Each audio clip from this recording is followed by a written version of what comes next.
Akun bernama @yurizal3 membuat sebuah tulisan di media sosial berisikan keluhannya terhadap pelayanan rumah sakit saat menggunakan BPJS. Hal ini kemudian dikomentari oleh sejumlah akun yang diduga sebagai tenaga kesehatan. Situasi ini menjadi lebih ramai tak kala pemilik akun Yurizal3 Cairawan dikabarkan meninggal pada 31 Juli 2026 lalu. Beberapa akun bahkan mengumpulkan jawaban-jawaban komentar hingga mengunggah profil para nakes yang memberikan komentar di postingan Yurizal. Cuitan Yurizal seolah memperlihatkan jika dirinya tidak memiliki banyak pilihan karena mendaftar melalui sistem BPJS. Apakah peristiwa ini justru menjadi alarm bahwa sistem pelayanan rumah sakit secara umum sedang menghadapi tekanan kapasitas? Simak ulasannya dalam Detik Sore. Menuju Jawa Tengah, Detik Sore akan kembali melihat kasus penggerbekan sebuah kios di dalam area Lokananta, Solo. Satpol PP Kota Surakarta melakukan razia di kios bernama Ruang Bahagia dan menyita sejumlah minuman keras yang dikemas dalam gelas-gelas plastik. Akibat temuan ini, muncul dorongan penutupan kios tersebut. Babak baru muncul usai terdapat gugatan Ruang Bahagia terhadap Satpol PP dan Pemkot Solo. Bagaimana kelanjut kasus ini? Simak laporan jurnalis Sidik Jateng selengkapnya. Jelang petang nanti, Detik Sore kembali membahas topik investasi. Melihat kondisi pasar saham beberapa bulan terakhir yang penuh dengan turbulensi, sejumlah pihak melihat jika investor perlu menyikapi dengan mengubah strategi berinvestasi. Apakah konsistensi tetap menjadi kunci? Atau justru kemampuan beradaptasi menjadi faktor yang menentukan hasil investasi dalam jangka panjang? Simak ulasannya dalam Detik Sore. Ikuti terus informasi terbaru dan bermutu dari Detik Sore. Jangan lupa follow sosial media kita @detiksore. Detik Sore gak cuma hore-hore.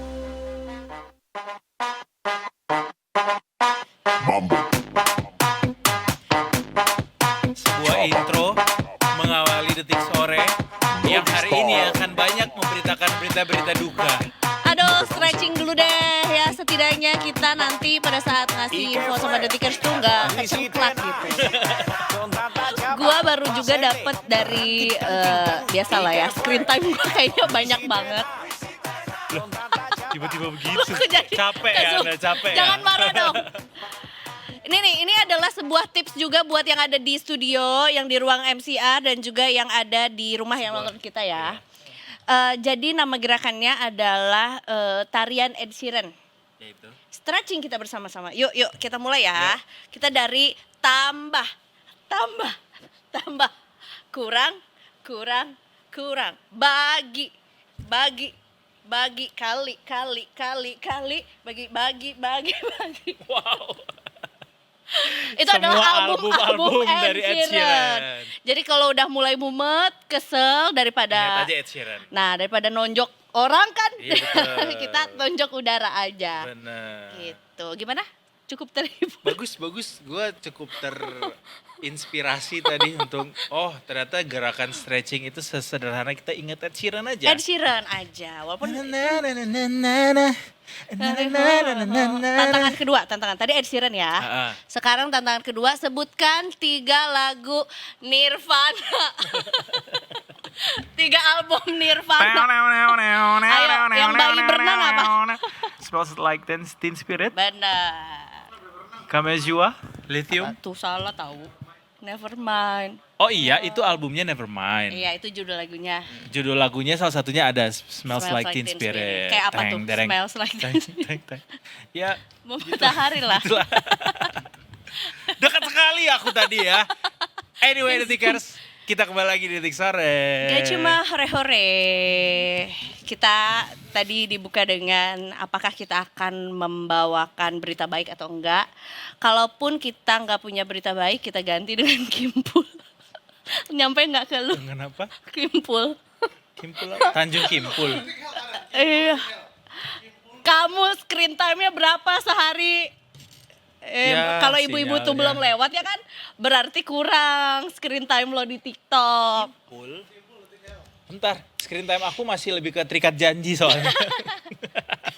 Itu nggak salah, boleh. Kemarin kan nggak tayang ya. Jadi Ubi talas. umbi-umbian, dia Iya. jenis umbi-umbian. Jadi ada seorang ibu-ibu, gue lupa ada asal mana, punten banget ya Bu, tapi nama apa sih, nama ID TikToknya itu adalah Black Sheep berapa gitu. Oke. Tapi beliau ini adalah ibu-ibu.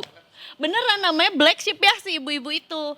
Gue juga nggak tahu nama aslinya siapa, tapi beliau ini penggiat atau dia suka memasak makanan-makanan macam-macam internasional ya, mulai dari lasanya, terus apa tuh Ancelotti. Ancelotti. Ancelotti Oh, itu ibu-ibu nama ini Ancelotti mah nama pelatih bola. yang bulat. Oh, ini. Nah, Dubai Chewy Cookie, tapi dia mengganti bahan yang tidak ada dengan Oh Kimpul. gitu. Undang dong ibu ini, boleh nggak? Kayaknya nggak di Jakarta deh. Di Bogor paling kan dia ini. Kan banyak talas di Bogor. Nggak, beda. Kimpul sama Talas beda. Kimpul tuh nama ilmiahnya Umbi-umbiannya. talas kan? Kan Kimpul is talas, sama Is it kan? the same? Kayaknya Kayak beda sama deh. deh. Kak. Ubi kan yang penting. Nah, macam-macam. Ada ubi jalan, ada ubi, ada ibu-ibu. Iya lagi namanya Black Sheep. Iya kan? Gue juga. Nah, cukup. Ih, followingnya gak bisa dibuka. Ibu Black Sheep, siapapun kamu namanya, we are so inspired by your content. Bahkan sebenarnya ya lo buka deh salah satu kontennya, misalnya yang lagi masak. Nah, terus buka komennya. Mm-mm. Nah, biasanya ada satu orang yang nge-recap semua masakannya dia. Coba ulangi deh. Nah, Ini coba. misalnya ini. Ya, udah gak ada. Ini soalnya udah season 2. Yang mana ini? Ya, biasanya tuh dia tuh ada di salah satu komenannya ada fansnya dia yang bikinin kayak semacam poster Daftar makanan yang sudah daftar dibikin makanan dari Kimpul. restoran Ibu Black Sheep gitu. Oh, Gitu. Jadi kalau si Kimpul ini belum nyampe ke ini maksudnya. nah, ini udah Supreme season Growol, Kimpul John. Ya yang letak dumpling Kimpul, 2. Bim Bim Minyong. Iya. Ini Itu. semua dari Kimpul nih. Ini macam-macam, ada yang dari Oh. Kimpul, ada yang dari Growol. Growol tuh naon? Growol apa, Mas? Oh, ada yang dari dumpling, ada yang Iya. Bim Bim. Jadi dia selalu mengganti salah satu ingredients-nya. Misalnya harusnya ini pakai kentang, tapi karena saya nggak punya kentang, saya ganti Kimpul. Gitu. Berarti kalau makan yang Bim Bim Minyong ini, kita kalau habis makan itu, kita mau makan apa lagi nih habis ini, gitu ya? Bilangin kakak loh. Bim kakak apa siapa lagi sih? Ivanka, ada Rido Sleng, ada siapa lagi? Oh iya. Oh iya. Jangan bikin dark gitu jadinya. Kan gue jadinya deg-degan udah. Pokoknya kita pengen ibu Iya. ini, Ibu Black Sheep ini hadir di Detik Sore juga, wherever you are, Ibu. Kalau misalnya video ini nyampe ke Ibu, Iya. atau orang-orang ada yang bilangin ke Ibu, yuk ke Detikcom yuk. Benar. Karena pasti kita bisa, wah macam-macam, kita akan masak-masak bersama Detik Food. Iya bisa. Nanti kreatif kita Detik Irma Health. namanya akan menghubungi Ibu, jadi beware aja ya. Oke, kita beralih kemana ya? Kalau kita Susah lihat daftar amunisinya Detik Sore hari ini, berita pertama sekali itu udah langsung bikin kita gedek gitu. Bener, ngeri juga. Depok, oh gudeg. Enggak, udah. Kita beralih ke Depok Detikers. Ini ada seorang sebuah kasus mutilasi di Depok.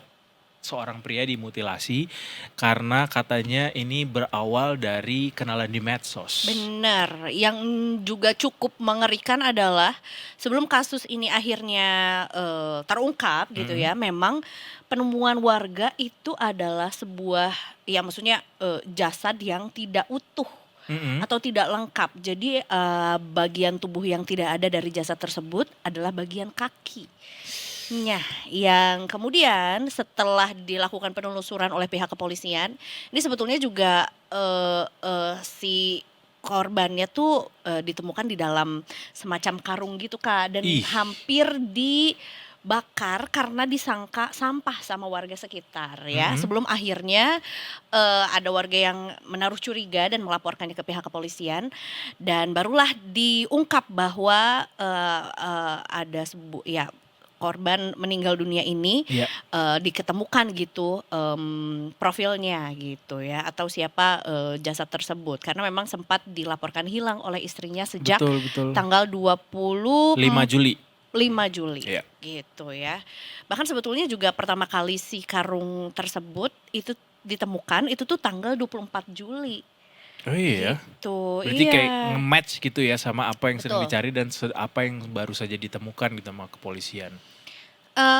Meninggalnya korban ini diketahui memang disebabkan oleh adanya pembunuhan atau, ya penghilangan nyawa oleh seorang, pelaku yang dikenal melalui sosial media Hmm. dan, mereka memang merencanakan untuk bertemu ya di, kontrakan daerah Cipayung. Cipayung. Nah, kemudian, menurut keterangan dari pelaku memang, sempat terjadi cekcok gitu ya, sebelum akhirnya korban ini dibunuh dengan sebilah pisau dengan cara ditusuk gitu. Kemudian pelaku ini memotong bagian pangkal paha Mhm. dari korban dan membuang bagian kaki korban ini di sungai, mana ya nih, di salah satu sungai gitu. Iya.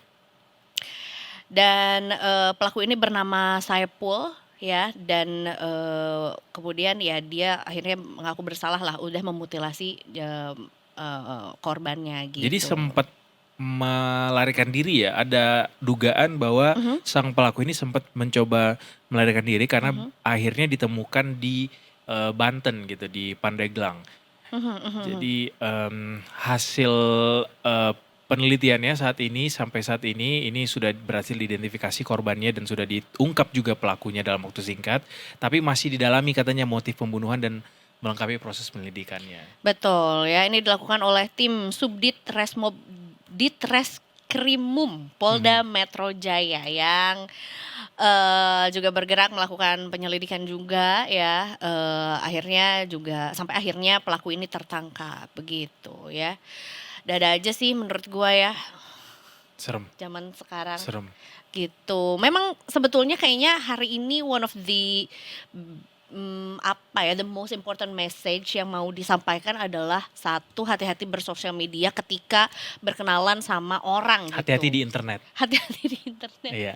Ya kan, walaupun ya, kan tadi gue juga bilang kalau salah satu indikator gue udah kelamaan screen Scrolling. time-nya, sampai akhirnya gue tahu tren Kimpul itu. Walaupun itu memberikan ini ya, memberikan, efek impact yang cukup Impact positif. inspiratif lah gitu. Ternyata Iya. kita tuh punya banyak source, makanan atau umbi-umbian Indonesia yang nggak banyak diketahui gitu. Tapi di sisi lain juga ya ini nih efek buruk dari sosial media, kenalan sama orang. Dan kedua, kayaknya kasus perundungan tuh masih terjadi juga deh di Wah, sosial itu media. sebel ya banget kan? sih. Bagaimana seorang yang sedang berkeluh Berjuang, kesah aja ya. sebenarnya di media sosial. Dia lagi pula itu halaman media sosialnya juga kan, yang Betul. memang sekarang media sosial ini mempertemukan kita ke lebih banyak pengguna di seluruh dunia lewat algoritmanya yang saat ini semakin meluas gitu ya. Betul betul Jadi betul. nggak cuma followers kita doang yang bisa ngelihat postingan kita gitu. Dan akhirnya ini juga terjadi di salah satu postingan netizen yang ketika sedang antre sebagai seorang pasien BPJS belum mendapatkan kamar atau kasur gitu untuk bisa ditangani, hanya sebatas postingan sedang berkeluh kesah biasa Iya, aja gitu biasa ya, aja, sedang sambat ngantri, aja. bener. Siapa sih yang nggak sambat Exactly, sebenarnya? Ariel Tatum aja nyambat ya. Nah itu dia.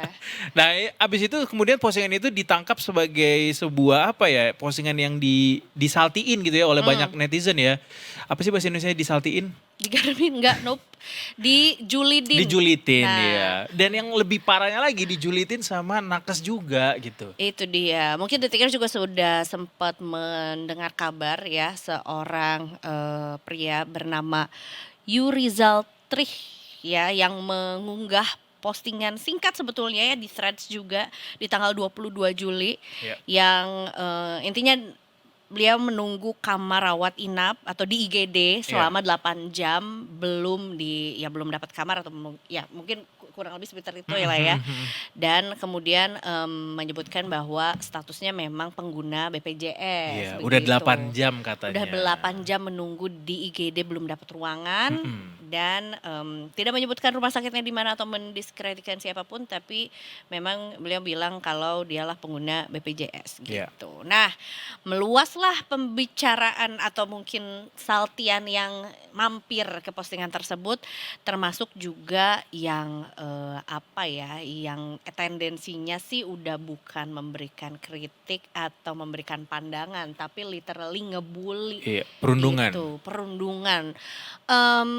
sedihnya sebetulnya juga salah satu yang dikonfirmasi oleh salah satu temannya juga yang kemudian mereply postingan tersebut, menyatakan bahwa Mas Yurizal ini yang membuat thread ini sudah meninggal dunia di tanggal 31 Juli 2026 kemarin gitu. Disampaikan oleh sepupunya bukan temannya ternyata. Iya. Gitu ya. Salah satu yang menjadi sorotan adalah ternyata ya itu banyak juga ya nakes atau ya rekan-rekan yang berprofesi sebagai dokter gitu ya yang juga berkomentar cukup salty di postingannya juga gitu. Nggak disangka-sangka gitu bahwa seorang tenaga kesehatan yang tadinya kita berpikir akan memberikan empati terhadap orang-orang yang dalam kondisi berjuang gitu untuk kesehatannya justru melontarkan cuitan seperti itu gitu. Beberapa di antaranya sudah melakukan klarifikasi juga, memberikan video kah atau mungkin pernyataan gitu. Tapi ya pada akhirnya ini terungkap bahwa memang profesi dari mereka-mereka, sebagian dari mereka yang berkomentar di postingan tersebut adalah ya teman-teman dari dunia medis juga gitu. Dan ini pada akhirnya juga ikut dikritisi juga sama tenaga kesehatan lainnya juga karena ini kita udah capek-capek untuk bisa memulihkan kembali dunia tenaga kesehatan gitu lewat berbagai macam cara karena memang dalam beberapa waktu terakhir juga banyak tendensi negatif ya terhadap dunia medis. Nah, ternyata kalian tetap melakukan hal serupa gitu yang pada akhirnya kita makin susah nih untuk memberikan citra baik gitu untuk dunia tenaga kesehatan. Tapi terlepas dari itu semua memang apapun profesinya ya, harusnya kita bisa lebih belajar berempati gitu terhadap kondisi seseorang. Yang penting jangan jahat guys di dunia yang udah jahat ini. Terutama di negara kita juga yang kayaknya memang udah harus saling merangkul aja gitu. Be kind always. Be kind always. Bukannya maksudnya gini ya, memang juga sosial media tuh tergantung yang menggunakannya gitu ya kan. Ada yang memang cari hiburan tujuannya, ada yang memang juga memberikan pandangannya gitu ya, atau mungkin ya seperti yang kita tahu juga banyak kok sebetulnya dokter-dokter atau nakes-nakes atau mungkin profesi lain lah gitu yang memang bercerita pengalamannya pada saat ya bekerja gitu ya, atau keunikan-keunikan di profesinya atau mungkin edukasi-edukasi mengenai apapun lah expertnya mereka gitu. Jadinya kalaupun memang mau memberikan pandangan kayaknya harus dikasih tendensinya tuh kayak sebenarnya gue mau ngasihnya pandangan loh gitu. Karena kan memang sebenarnya juga setiap orang pasti punya POV yang berbeda. Mau itu dari POV pasien ya kan, orang awam sampai yang memang juga gue tuh tiap hari di IGD so I know the condition misalnya gitu. Tapi simply menggunakan kata-kata bijak aja gitu untuk menyampaikan kritik pun gak apa-apa. Atau mau berpandangan gitu terhadap postingan tersebut yang berusaha untuk menilai postingan tersebut gak apa-apa. Tapi kalau boleh ia lebih bijaksana aja dalam menyampaikan pendapatnya gitu. Nggak cuma harus dari tenaga kesehatan yang bijak, dari netizen yang lain juga harus lebih bijak aja. Karena di dunia maya ini kayaknya orang makin kesini kayak karena seolah-olah lo pakai postingan second account juga. Kayaknya bebas gitu ya ngomong apa aja gitu. Padahal kita nggak tahu dari postingan yang dia bikin itu seberapa besar tuh dampak ke orang yang ngebacanya. Iya benar ya. Kita sebetulnya hari ini mau membahas juga walaupun bukan dari sisi bijak bersosial media ya. Kita mau ngobrolnya bersama dengan Detik Health juga sebetulnya bagaimana sih penanganan ya pasien gitu ya, perjalanan pasien gitu ketika masuk ke IGD gitu. Karena kan banyak yang juga pasien BPJS Kesehatan ya. Pasien BPJS Kesehatan khususnya juga gitu. Karena banyak yang terkaget-kaget dengan angka 8 jam. Tapi banyak juga yang berpandangan kayak sebetulnya masih normal gitu. Kok gitu. Atau sebetulnya kan itu juga postingan yang sangat singkat ya, maksudnya nggak bisa di ini juga kita semua berasumsi apakah sebetulnya sudah ada tindakan, sudah ketemu dokter atau belum, atau dan lain-lainnya. Sisanya asumsi karena kan memang singkat banget postingannya. Nanti sore kita akan bahas bersama dengan Detik Health. Nanti sore ini juga udah sore. Sesaat lagi Detikers ya. Kita masih akan ada sampai ke jam 5:30 sore nanti. Detikers nggak cuma soal itu doang, nanti kita juga akan beralih ke Jawa Tengah ya, masih bicara soal Lokananta yang kemarin sempat disisipi sama miras ilegal. Betul, tapi sebenarnya ini cukup mengagetkan juga setelah dilakukan apa tuh namanya razia, ya namanya razia juga kan spontan gitu. Justru ini menimbulkan respons yang tidak disangka dari pengelola atau manajemen ruang bahagia yang kemarin di razia itu, Iya, karena iya. menggugat balik Pemkot Solo. Gokil. Jadi babak baru nih ya. Babak baru. Perlawanan. Betul. Saya akan lawan. Oh, itu Beda dari ya? Solo juga. Itu dari Solo juga, sama-sama di Solo tuh. Oh, Emang kayak inspiratif. yang dari Solo suka melawan ya sekarang ya. Iya, kita nanti abis ini akan bahas, gak akan kita lawan, kita bahas aja. Tetap bersama kami di Detik Sore. Gak cuma hore-hore. Gak cuma hore-hore.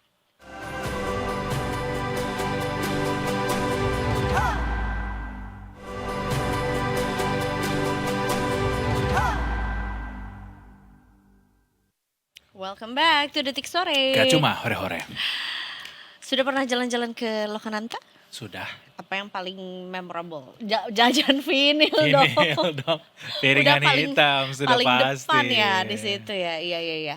Sama ini museumnya. Museum, masuk ke dalam, Lokanantanya jujur, juga gitu juga. sebagai satu stasiun radio tertua atau pertama di Studio Indonesia. rekaman pertama di Studio Indonesia. rekaman pertama di Indonesia Iya, juga. Iya, Kayak iya. rekaman Titik- proklamasi itu ada di sana. Benar, Titik Puspa tuh di situ. Alat rekamnya sama Oh, ya? yang digunakan buat rekaman The Beatles Di Abbey Road. di dunia. Abbey Road ini atau cuma ada dua, satu in di another Solo, studio? satu di Aku udah pernah ke Oke. Abbey Road. keren. Tiba-tiba nyambungnya ke situ. Aku udah pernah ketemu Ebi Tri. Wah, Nola. Enggak, Ebi ada 3. Waduh, beda ya. Atau AB. Harusnya jadi satu space yang maksudnya melestarikan budaya dan juga sejarah, satu Iya. space kreatif buat anak-anak mudanya Iya. juga gitu. Ternyata beberapa waktu lalu pada saat razia. ada razia, ternyata ditemukan aku sih ngeliatnya kayak box gitu ya, udah di-pack ulang Betul. minuman beralkohol Di juga, repack padahal dalam nggak ada. gelas plastik. Iya, padahal nggak ada izinnya katanya. Nah, ini ada satu babak baru juga di mana pengelola atau manajemen dari si toko tersebut menggugat balik Pemkot Solo yang melakukan razia tiba-tiba itu. Betul. Gitu. Tapi sebelum kita ngobrol bersama dengan jurnalis Detik Jateng Mbak Tara, ada juga pernyataan yang disampaikan sama Wali Kota Solo, Pak Ruspati Ardi. Silakan. Ruang bahagia dan ini ada gugatan lagi gitu, tanggapannya Mas? Ya kita ikuti sesuai ketentuan yang berlaku ya. Kita hormati prosesnya, siapapun pasti akan kita hormati prosesnya. Kita hormati proses hukumnya. Ada mau gugatan balik atau seperti apa Mas? Kita lihat proses hukumnya ya. Kalau terkait pembelaannya nanti seperti apa Mas? Ya nanti kita siapkan tim hukum kami ya. Ya. Tapi kalau memang ruang bahagia itu melanggar aturan karena menjual minol B dan C gitu Mas? Masyarakat bisa menilai ya. Saya rasa masyarakat sudah bisa menilai mana yang bermanfaat, mana yang tidak. Ada banyak kerusuhan anak-anak muda di sana. Ya, saya turut prihatin.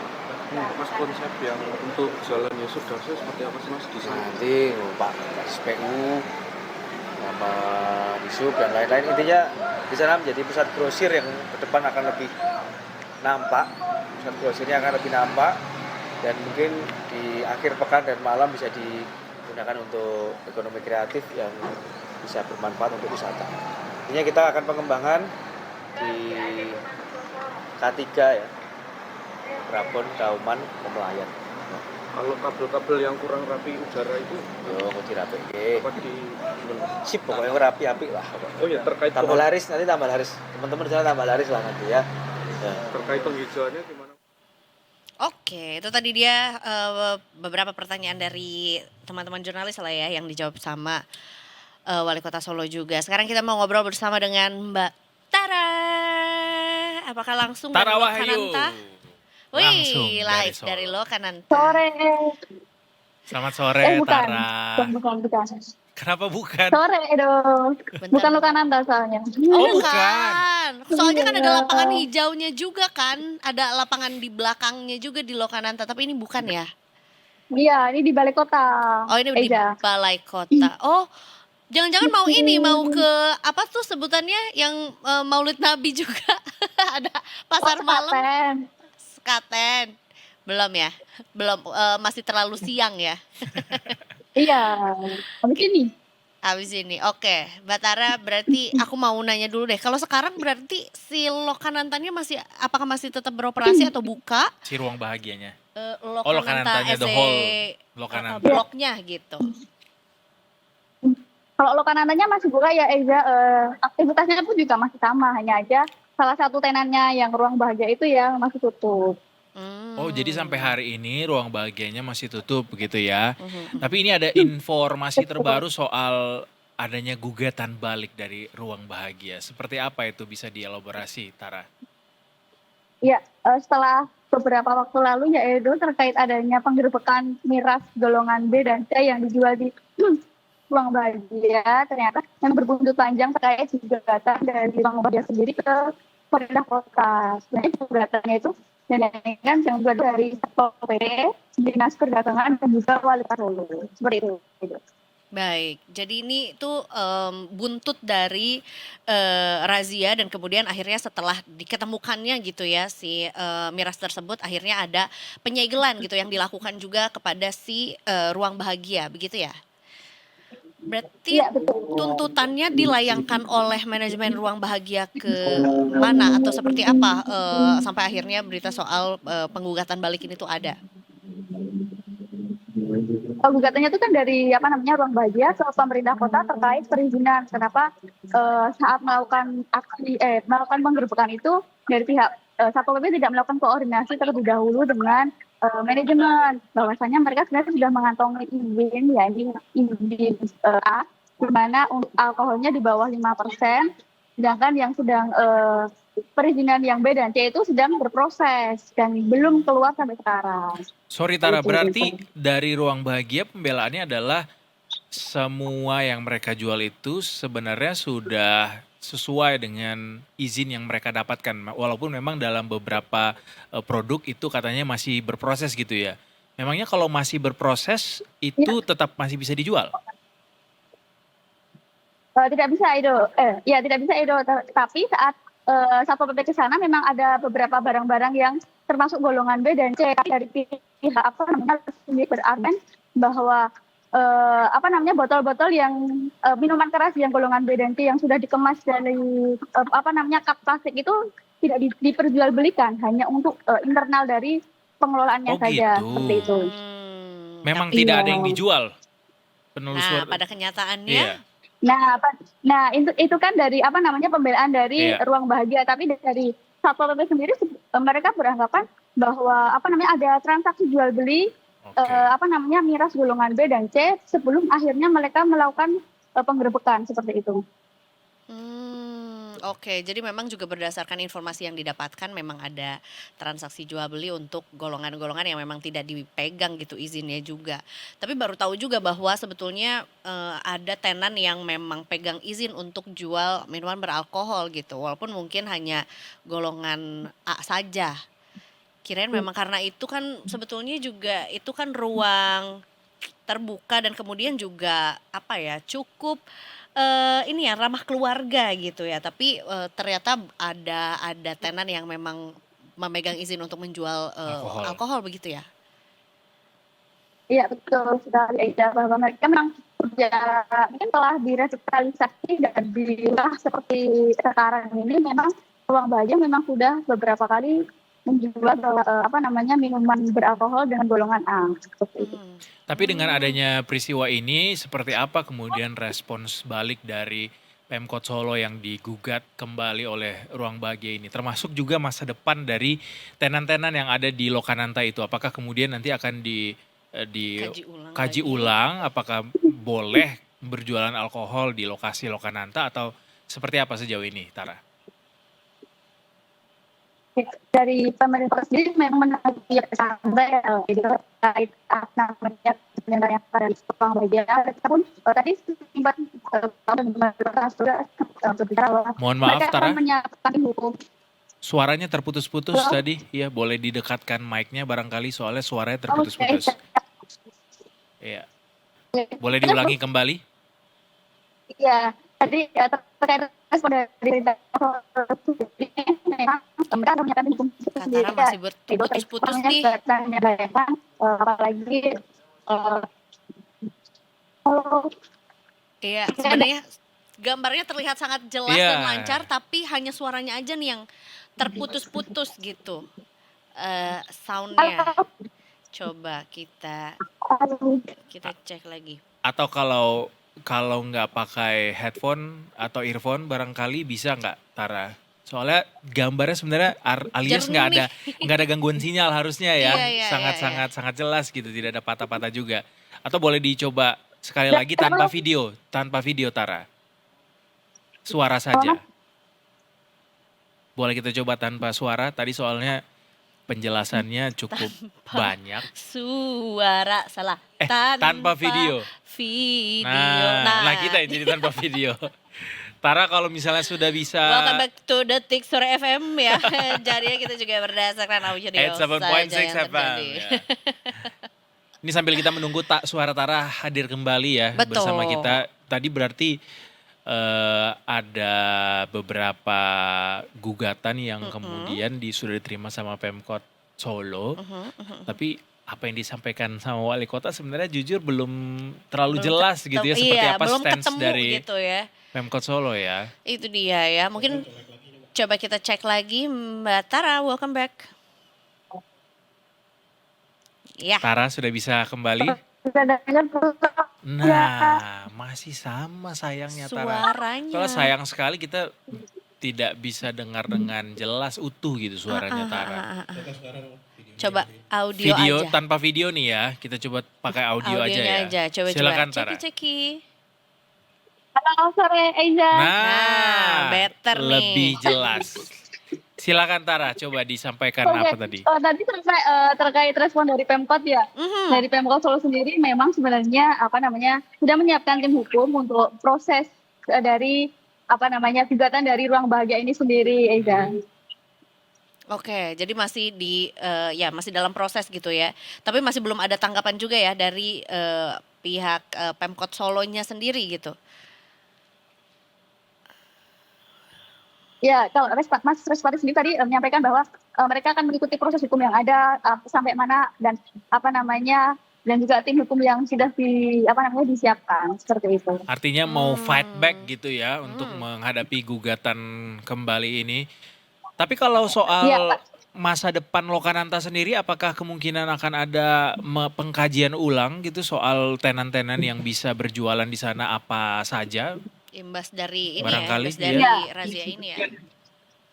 Kemarin Mas Walis juga sempat berwacana terkait peredaran penjualan minuman keras atau yang beralkohol ini, apakah nanti akan tetap bisa dijual atau tidak, karena beliau sendiri mau merancang terkait konsep parenting di Lokananta. Kalau misalnya ada konsep parenting, berarti kemungkinan besar tidak akan ada jual beli terkait minuman keras seperti itu.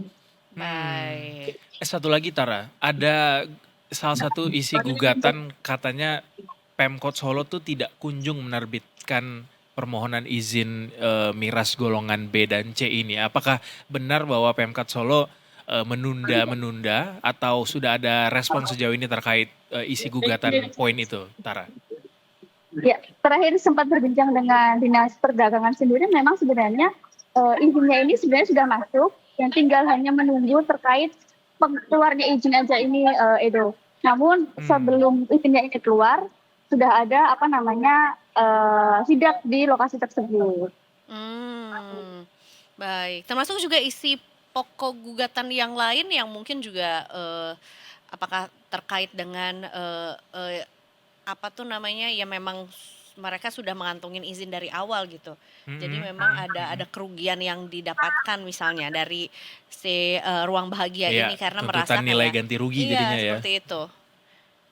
Ya, karena setelah adanya penggerebekan kemarin itu kan memang mereka RB sendiri kan ditutup sampai waktu yang tidak bisa ditentukan, sampai mereka mengantongi izin C dan B. Namun mereka merasa dengan adanya sejak kemarin itu mereka harus tutup untuk beberapa waktu yang belum bisa ditentukan itu, Eiza. Jadi mereka merasa dirugikan terkait penutupan Ruang Bahagia. Oke. Baik. Termasuk juga berarti hingga saat ini kita masih tunggu update-nya lah ya, masing-masing dari baik itu dari Ruang Bahagia maupun juga dari Pemkot Solo yang merespons gitu ya dari si gugatan ini juga gitu. Halo, Iya. Halo, halo. oke. Baik, Katara terima kasih banyak atas informasinya juga pada sore hari ini. Kita nantikan juga, tapi it's good to hear bahwa sebetulnya tenan-tenan yang lain jadinya tidak terlalu terganggu lah ya. Masih berjalan ekonominya di Masih sana. berjalan juga di sana dan kita tunggu gebrakan lainnya yang kayaknya tuh memang akan ada sesuatu gitu kalau tadi ditangkap dari Iya, penjelasan sedikit penjelasan dari Wali Kota Pak Wali Solo ya. Kota gitu. Ya sudah kalau gitu kita Tara, nantikan. terima kasih banyak ya atas laporannya. Mohon maaf agak tersendat Iya, tadi. sorry ya. Next time better kita cerita-cerita lagi soal Solo. Selamat menikmati. Apa tadi namanya? Kok lupa mulu. Sesehat. Sekaten, ya kan? Kalau Sarah Sehan itu ada di rumahnya di Selamat Singapura. menuju sore dan menikmati wahana-wahana di Sekaten juga ya. Terima kasih. Thank you, Aja. Selamat bertugas kembali, Tara. Selamat sore. Turun. Iya, udah. Kangen deh sama Solo jadinya. Tadi Iya ngelihat balai kota kayak kan. gitu, pengen makan tengkleng. Tengkleng. Tengkleng tuh gini ya. Gimana sih cara nyebutnya yang bener? Tengkleng. Tengkleng. Tengkleng. Oh. Bukan tengkleng. Menteng. Menteng. Tebet. Jadi tengkleng ya. Tengkleng. I like tengkleng so much. Kalau garang asam dari mana? Jawa Tengah juga, Iya salah tiga kan? kayaknya. Bener gak? Garang asem. Iya Jawa aja semuanya ada di garang asem ya. Ya tengkleng. Ada informasi juga dari Detik Jatim. Bahwa Kemarin ada informasi boleh nggak ada jika mic di situ atau Anda kesini deh? atau kita bacakan atau Ini ada informasi Detikers dari Detik Jatim bahwa terkait KM Mutiara Sentosa 2 ya. betul. Silakan. Nih. Terkait Ada dengan terkait dengan apa namanya penyelidikan pembukaan posko pengaduan oke. ke kapal motor Mutiara Sentosa 2 kemarin kan di waktu masih konvers itu diinfokan kalau akan buka selama 2 minggu. betul. Cuman barusan diinfo sama tim Detik Jatim, Mhm. ternyata poskonya itu udah nggak ada, Oh. udah ditutup. Ada gambar-gambarnya sih, bisa dimainin nggak? Karena memang juga kan kemarin sempat disampaikan juga Nggak pada sempet ya? saat konpres tuh apabila ada dari kerabat atau keluarga yang merasa ada rekannya atau korban yang belum diketemukan gitu ya, baik itu Iya. penumpang ataupun juga awak kabin, langsung saja melapor menuju ke posko informasi yang ada di Tanjung Perak gitu. Betul. Tapi Kamu aja tuh, tapi kamu lebih udah beautiful daripada aku. tapi poskonya pindah kali enggak ya? Ini adalah gambar. Ini adalah gambar posko di Tanjung Perak ya, yang sudah Gesernya tidak ada jangan lagi. Kebanyakan deg-degan. Yang hari ini sudah tidak ada lagi. Nah, harusnya kemarin tuh masih berlokasi di sini nih si posko informasinya begitu ya. Tapi per hari ini ini posko pengaduan. Aduh, Ada iya yang bener. punya. Gak apa-apa juga sih.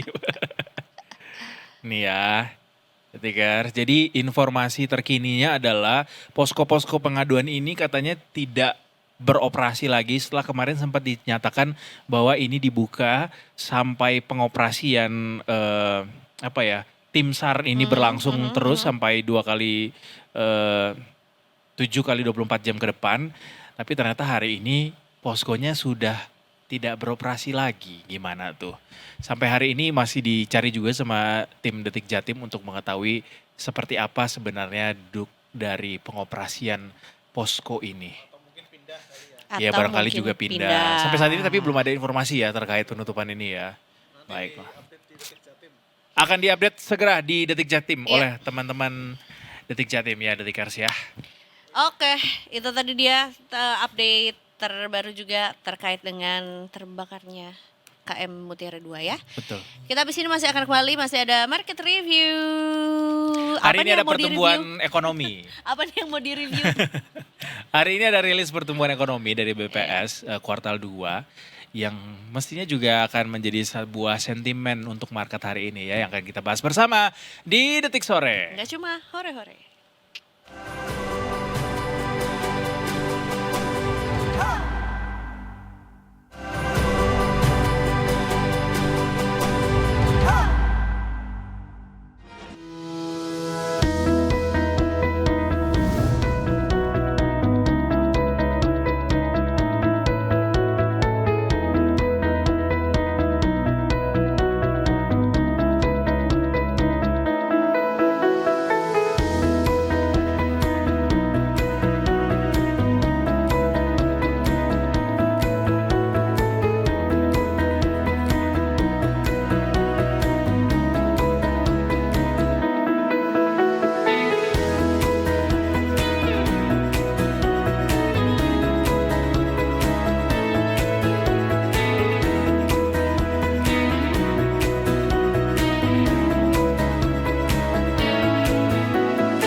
Welcome back to Detik Sore. Kenapa Kita gitu dengarkan ketawanya? tawa-tawa yang sekelasnya tuh sama Cruella. Wih. Padahal tadi Ibu gue udah mau tiri. nangis gara-gara mau batuk nggak bisa. Detikers Jahat kita banget sih ketawanya. balik karena ada sesuatu yang perlu ditertawakan nih. Tertawa bahagia, Gak ngerti nih. tertawa nge-bridgingnya gimana. miris, tertawa tuh kan Tertawa sebenarnya- bahagia. Oh, tertawa bahagia. Tertawa bahagia karena ekonomi kita lagi-lagi tumbuh di atas 5% guys. Jadi ini sesuatu yang harus disyukuri lah ya. Di tengah perlambatan ekonomi global kita masih bisa 5,29%. Gila guys. Benar. Disyukuri iya, dirasakan enggak? Nah itu. Kata produser kita, data tuh harus punya rasa. Iya kan. Kita akan bahas market review hari ini bersama dengan Mega Capital Sekuritas. Sudah ada direktur utamanya di sini. Wow, Mas Revo ngeng. Halo, sore. Ada apa sih jabatan Mas Revo sekarang tuh? Equity Kita udah analyst lama aja. nggak update loh. Equity analis, ya. Equity analis MCS Revo ngeng. Mas Revo is Mas back. Revo Siap. ngeng. Di- Itu jadi ada yel. Ngeng. Revo ngeng. Ih, nggak di-shoot nih kita nih. Seperti momentumnya pas sekali karena hari ini baru saja BPS ngumumin pertumbuhan ekonomi Betul. dan kita dapat Angka angka 5,29% kuartal 2 sesuai harapan pemerintah. Tadi seperti yang disampaikan produser kita, data tuh harus punya rasa. Gimana? Rasa dari data yang terbaru ini kayak gimana Mas Revo? Iya, kalau Rasa-rasanya aku pernah keliru. Itu lagu ya guys? Itu lagu. Hanya lagu. Oke, kalau kita lihat memang ini nggak jauh dari konsensus juga dan nggak jauh juga dari MCS forecast. Memang MCS kita, forecast kita cuma 5,0 tapi ternyata ini above dari kita. Dari 5,29 yang nggak sejauh itu memang tapi ya above dari konsensus. Kali konsensus 5,1-an, MCS juga 5,0. Jadi memang above dari itu which is ini quite good. Tapi memang kalau dari target, kalau saya ingat saya pemerintah di sekitar 6% ya akhir tahun ini. Jadi sebenarnya masih agak jauh ke sana. Ya, tapi memang 6% ya? Bukan 5,5 5 sampai 5,7? close to 6, Iya. saya agak lupa persisnya, cuma ya mungkin 5, something Iya, hampir 6 lah gitu. Jadi memang masih agak jauh menuju ke sana dan PR-nya juga masih banyak ya saat ini. Ya salah satu kayak rupiah dan lain sebagainya ini masih juga Inflasi. jadi PR. Tapi inflasi kan udah ya 3 atau di below 3 lah. Jadi masih range targetnya BI lah 1,5 sampai 3,5%. Jadi so far masih sesuai lah gitu. Cuma soal rupiah ini memang yang jadi masalah. So far kita masih di stabil di 18 ribuan dan belum ada tanda-tanda penguatan ke 17,7 atau 17,5 nih belum ada. Padahal di XY udah di bawah 100 nih, udah 99, tapi rupiah kita masih belum juga menguat dengan signifikan. Itu yang pertama. Yang kedua, kalau tadi data harus punya rasa, saya agree banget ini harus terjadi memang. Jadi istilah itu ada yang namanya trickle down effect. Jadi kalau atasnya bagus, kalau bisa dia trickle down effect ke bawah juga gitu. Betul, data harus menyala, Dirasakan tapi sampai ke lapisan-lapisan berikutnya gitu. betul, jadi bukan hanya di kalangan atas, tapi Oke. middle, low juga merasakan. Tapi masalahnya sekarang kondisinya belum ada menunjukkan trickle down effect-nya itu terjadi gitu di Oke. kita, di khususnya di kalangan bawah. Ya macam-macam ya, kita lihat data pengangguran dan sebagainya juga masih cukup tinggi. Terus juga ini juga salah satu indikator kalau apakah benar-benar kita ini cukup makmur atau enggak soal kriminalitas. Kalau kriminalitasnya makin tinggi, berarti kan ada something. Kalau semua sejahtera ya pasti akan unlikely untuk terjadi kriminalitas gitu, karena mereka hidup dengan nyaman gitu, damai, sejahtera gitu-gitu. Tapi kalau kriminalitas tinggi, berarti kan ada something dengan mungkin ekonominya. Kriminalitas tinggi itu di mana yang Indikatornya. dilihat? Kita bisa gampang lihat di media-media ya, apakah misalkan banyak begal atau enggak, banyak pencurian dan sebagainya, penjarahan atau seperti apa gitu. Intinya kalau semua ternyata chaos makin terjadi demo sana sini, oh berarti ada something yang tidak normal lah gitu. Mall dipagerin. Kan bukannya udah di ini ya. Iya udah di- dibongkar udah lagi dibongkar. sih. Kayak gitu. Iya kan kayak gitu-gitu. Jadi itu menjadi salah satu indikator juga. Kemudian kita lihat, seingat saya kayak data-data konsumsi juga IKK ya, indeks keyakinan konsumen, meskipun memang masih di atas 100, tapi seingat saya angkanya enggak setinggi dibandingkan bulan-bulan sebelumnya. Nah, ini juga menunjukkan memang konsumsi kita juga agak-agak cenderung mengalami penurunan lah kayak gitu. Nah, ini yang memang perlu di make sure lagi bahwa memang data itu bukan hanya sekadar angka tadi ya, memang benar-benar harus bisa terrefleksi ke bawah. Tapi Gitu. sampai ke market kemudian ngasih sentimen nggak apa yang terjadi di rilis BPS hari ini? Ya, jadi kalau kita lihat market itu sebenarnya kita bicara IHSG lah dulu ya. IHSG itu sebenarnya naiknya bukan hanya hari ini. Kalau kita lihat di kemarin pun tanggal 4 juga udah naik. Bahkan kalau kayak tanggal 3 minusnya 0,03 ya, kita nggak Tipis inilah ya, itu ya. relatively ya normal-normal Stable. aja ya. Jadi dari tanggal 30 nih ya, naik 1,5%, 31 naik 0,8, tanggal 4 naik 1,3, hari ini naik 0,5%. Jadi sebetulnya naiknya kalau saya bisa bilang bukan karena karena GDP-nya above konsensus akhirnya naik. Menurut saya ya itu mungkin ada sebagian kecil lah, tapi poinnya bukan di situ sih. Poinnya kalau saya lihat satu dari harga oil juga itu udah turun banyak. Sekarang mungkin sekitar 80 atau mungkin below 80 mungkin angkanya sekarang. Karena katanya udah mulai agak mereda dan sebagainya. Ya again kita nggak tahu Berarti apakah nanti bulan Trump depan dan sebagainya. Pertamaxnya nggak cuma turun beberapa puluh rupiah doang ya? Harusnya Bukan ya? terakhir turun ya informasinya? Turun, tapi kan kan? kecil banget. Oh, iya. Ya udah oke lah. Turun dikit-dikit lah. Turun dikit-dikit ya oke lah. Nggak nyampe 300. Karena gini, kalau untuk nentuin harga minyak gitu-gitu, Pertamax dan lain sebagainya, salah satunya yang dipertimbangkan adalah harga minyaknya itu bukan cuma sehari 2 hari turun, tapi jadi kayak ada, saya lupa sebulan 2 bulan, terus kayak dihitung average-nya gitu-gitu loh. Jadi nggak bisa kayak cuma satu hari harga minyak dunia 70 terus kayak bakal turun nih harga Pertamax atau apa gitu, nggak bisa gitu. Jadi harus lebih sustain, turunnya harus lebih panjang kayak gitu. Misalkan kalau dia bisa di 75 tapi 2 minggu 3 minggu itu bisa lah kita pertimbangkan untuk nanti mungkin next kita forecast dia bisa turun harga minyak di kita, di BBM-nya kayak gitu. Dan itu yang pertama. Yang kedua ya mungkin bicara soal tadi ya rupiah kita juga so far nggak ada overshooting yang gimana-gimana juga, meskipun tetap masih menjadi warning juga di 18.000, tapi at least udah stabil di situ lah, nggak yang overshoot ke 18.100, 18.200 kayak gitu-gitu. Kemudian kita bicara di dalam negeri ya, memang masih ada kekhawatiran soal MSCI, tapi setidaknya so far apa yang dilakukan oleh SRO ya, KSEI, BI dan lain sebagainya ini so far juga cukup positif yang dilakukan ya. Soal yang itu keterbukaan 5% jadi 1%, kemudian kelihatannya untuk nge-push ke free float juga beberapa emiten sekarang sudah mulai nge-push supaya free floatnya itu bisa di atas 15% kayak gitu-gitu. Kemudian juga ada yang namanya high shareholding concentration, HSC juga. Dulu nggak ada, terus sekarang jadinya ada, bahkan jumlahnya bertambah nih. Apalagi ditambah dengan ada yang namanya PIR, Price Impact Ratio. Nah ini dengan adanya PIR, jumlahnya dari yang belasan, seingat saya sekitar belasan, terus jadi tiba-tiba ada sekitar 50 yang kena HSC gara-gara masuk ke PIR ini kayak gitu. Nah itu yang memang artinya indikasi dari government dan lain sebagainya, SRO ini benar-benar mereka lakukan nge-push supaya kita nih bisa dipandang lah dari MSCI dan kita nggak turun ke frontier market nanti.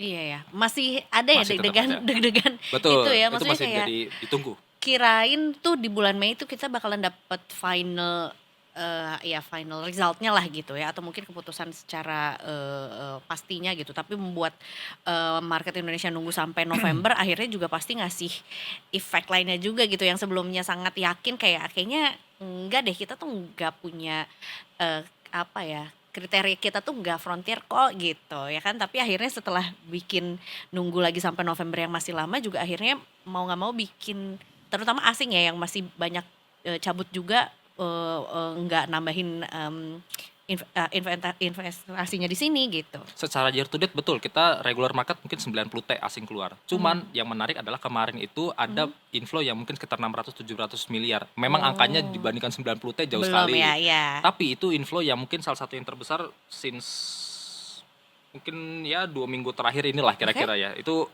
udah lumayan dibandingkan sebelum-sebelumnya. Dan mungkin yang jadi catatan adalah inflow-nya nih ke banks. Jadi big four banks kita. Jadi dari top 5 net foreign inflow kemarin itu, 4-nya itu adalah big four banks kita. BCA, BRI, Mandiri, BNI.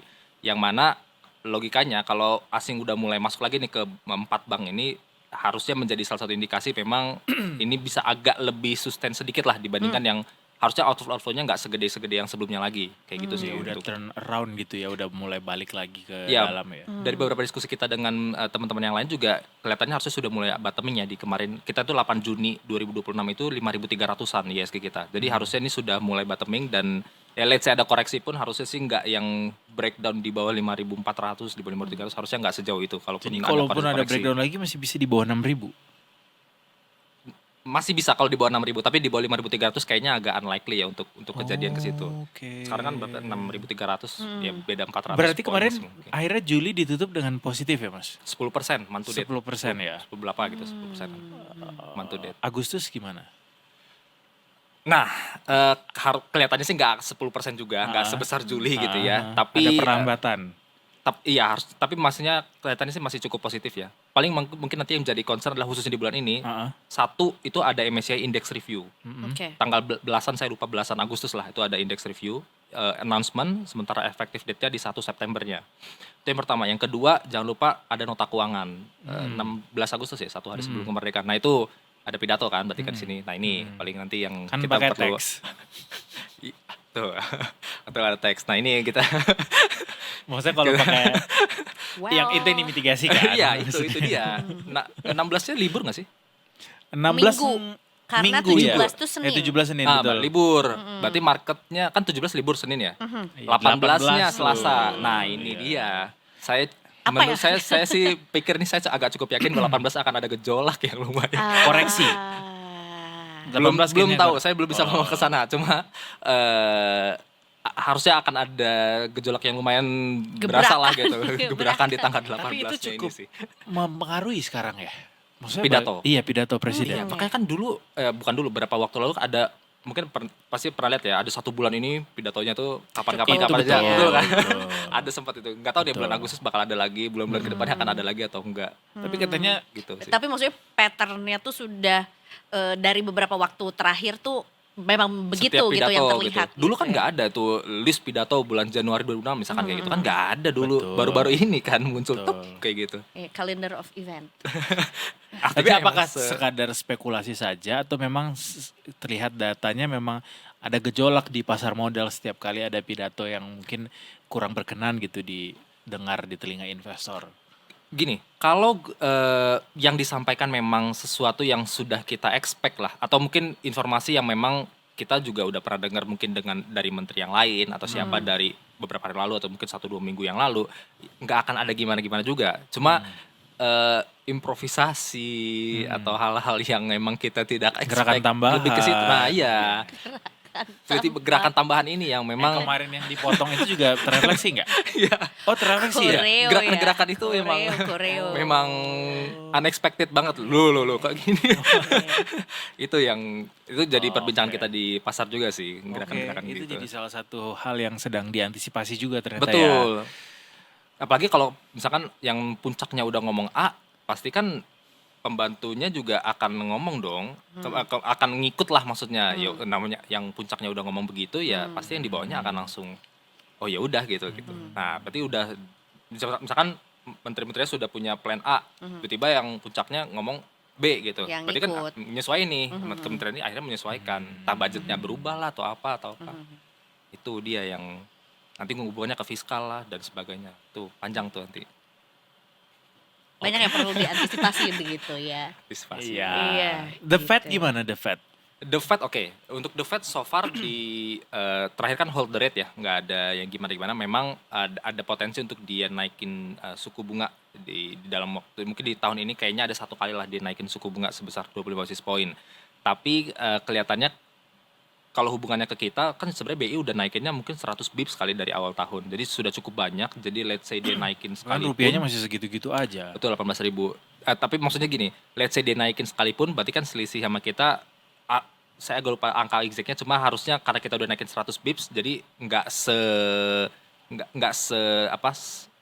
major itu, nggak sesignifikan itu untuk dampak, kecuali kita nggak naikin atau naikin cuma sekali 20 basis point, dia naikin 25 itu akan berdampak sekali, tapi karena kita udah naikin 100 jadi harusnya naik dia let's say naik 25 pun di second half ini nggak segitu impact lah ke kitanya gitu. Ya Maksudnya mungkin kita masih bisa nahan kalau mereka naikin. kalau naiknya lagi. 25 tok Ah. ya.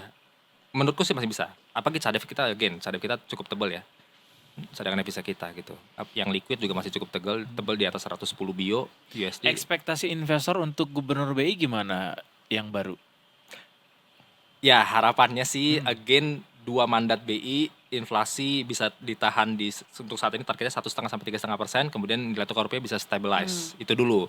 Nah, kalau dari apa yang dilakukan dari Pak Peri sebelumnya itu kelihatannya kan tetap beliau akan menjaga 2 hal ini, Stabilisasi. dan ya harapannya juga yang penggantinya nanti siapapun itu bisa 2 mandatnya tetap dilakukan. Poinnya di situ sih. Selama penggantinya ini bukan seorang yang melenceng dari 2 mandat BI ini, harusnya sih, dan independen. Itu independensi itu sih yang penting juga. Jangan sampai ada unsur dekat dengan siapa atau apa gitu. Nah itu unsur-unsur itunya kalau bisa jangan sampai, karena buat apalagi untuk foreign investor ya, melihat central bank yang harusnya independen ternyata ada desakan dari pihak tertentu karena ini ngomong gini, nah itu malah jadinya mereka juga ogah ya jatuhnya kalau karena ternyata bisa dipengaruhi nih Iya. central banknya gitu. Iya. Gitu sih. Banyak yang apa ya Banyak maksudnya. yang harus direm. Mungkin Mas Edo sebenarnya ada sih. Iya kan? Rumor-rumor itu pasti ada sih. Mungkin Mas Edo mau ngomong sebenarnya. Bukan ada, dijaga sama dia sebenarnya ya kan. Ya kita Takut nih bersyukur Asgun nih 6.300 loh ISG hari ini. Belok Kita banget udah nih langsung. dari 5.300 kita udah capai 6.300 dalam sebulan kan ini. Sebulan 2 nggak? bulan lah. Kan 2 bulan 8, ya? 8 Juni sampai awal Agustus. Oh iya benar, dari 8 Juni betul. 8 Juni ya 2 bulan lah kira-kira ya. Ya, kemarin kita nanya sama Pak 1.000. Mis Bakun, Mm-mm. Ketua Komisi Komisi 11, kita tanya 9.000 ISG akhir tahun. Ya, ya. Gimana Pak? Kita usahakan. Kalau menurut Mas Revo sampai akhir tahun kita possible gak sih? Kita ada revisi dari MCA sendiri untuk forecast ISG. Best case-nya yang terbaiknya itu di sekitar 77 sampai 78. Oke. Sementara base case-nya yang dasarnya itu sekitar Worst 6.000, case-nya? 6.700. Worst case-nya itu sekitar 5.000-an. Saya agak lupa 5.000 berapa, cuma 5.000-an lah. Oke. Worst case-nya. Semoga dua-duanya salah ya. gitu. Semoga jadinya best case. 9.000 Yang lebih ya. tinggi kita. Iya. Oh, lebih tinggi dari Iya. 7.700 ya? Iya. Saya siap nih Semoga, untuk chip in semoga. dari sekarang nih. Semoga gitu. Siap. Uangnya ada ya, soalnya ya. Mantap. 60 juta sebulan. Dari mana? Ya udah kalau gitu mari kita jelang bersama Thank you market sampai nanti tanggal 18 Agustus ya. Kita buktikan seperti apa kira-kira, tapi hopefully the best untuk market Amin. kita. Nggak ada lagi Iyalah. koreksi-koreksi luar biasa itu. Sudahlah cukup lah ya. Kita mau Sip. akhir tahun bentar lagi soalnya. Benar, Mau tahun mudah-mudahan baru. ada banyak kabar baik lah di setelah bagi rapot ini ya di kuartal 2 ini. Kita lanjut, abis ini masih ada yang mau kita bahas juga soal, emang mau Sunset Talk ya? Belum kan? Enggak, kita itu udah datang tuh profesor kita. Oh iya Habis benar. ini kita akan bahas yang kemarin rame-rame yang di media sosial, yang orang nge-tweet soal antrian Nge-thread, BPJS, nge-thread. terus tiba-tiba Oke. meninggal dunia setelah itu karena ada perundungan. Lebih dari segala 8 jam macam. ya? Iya betul. Oh. Mas Nanti kita Revo mau- salah satu yang ikut berkomentar di situ. Enggak dong. Ya, tapi main threads kan? Main, Iya. main. Mantau aja, mantau. Namanya Revo mantau aja. Imoet. Revo 88. Oh, iya. Ngeng. Habis ini ada Detikers ya. Oke, kita break dulu sejenak. Setelah ini kita akan kembali lagi tentunya masih di Detik Sore. Gak cuma. Hore hore.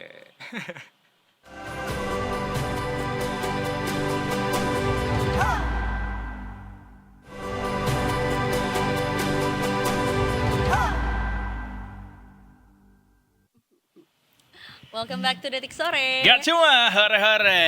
Katanya gue batuk-batuk aja dulu. Bukan iklan itu ya. Walaupun memang kita mau bahas soal dunia kesehatan sih ya.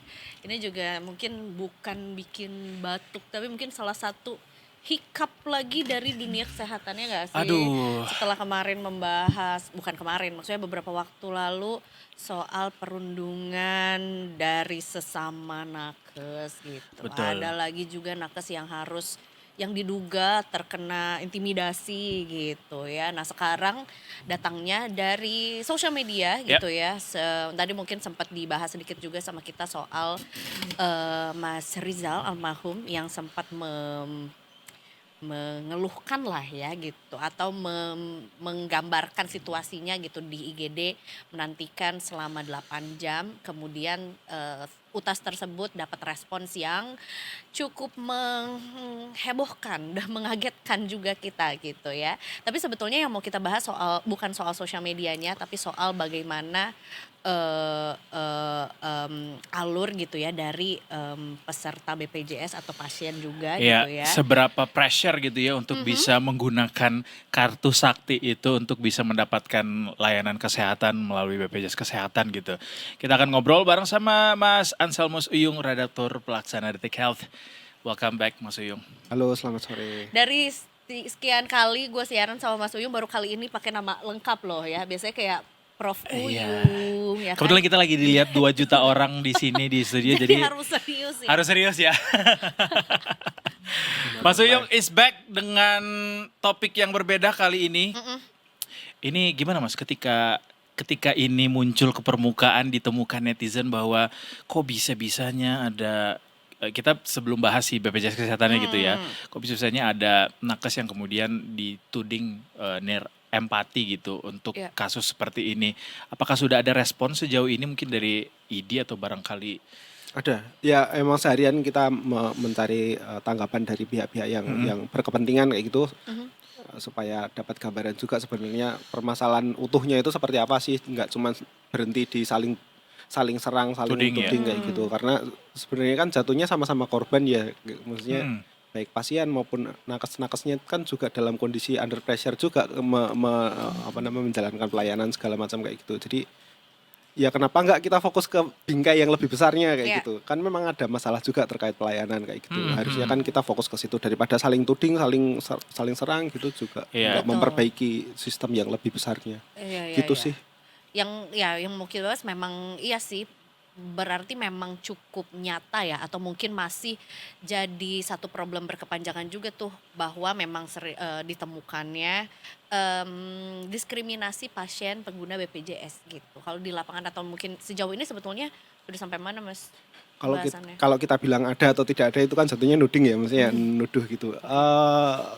Anggapan seperti itu ada, harus diakui masih ada. Tapi apakah terkonfirmasi atau enggak ya itu butuh investigasi lebih lanjut. Tapi kenapa persepsi kalau BPJS itu selalu identik dengan pelayanan yang kurang baik kayak gitu ya harus dipahami bahwa kita punya pengalaman buruk memang pada awal-awal BPJS ada dulu kan. Juga kita ingat kan antrian sampai sandalnya yang diantriin, terus kemudian ada botol minum segala macam kayak gitu. Kita punya trauma terkait pelayanan yang segitu ambiarnya kayak gitu, jadi itu terbawa sampai sini. Sampai juga kan kepanjangan dari BPJS kan juga ada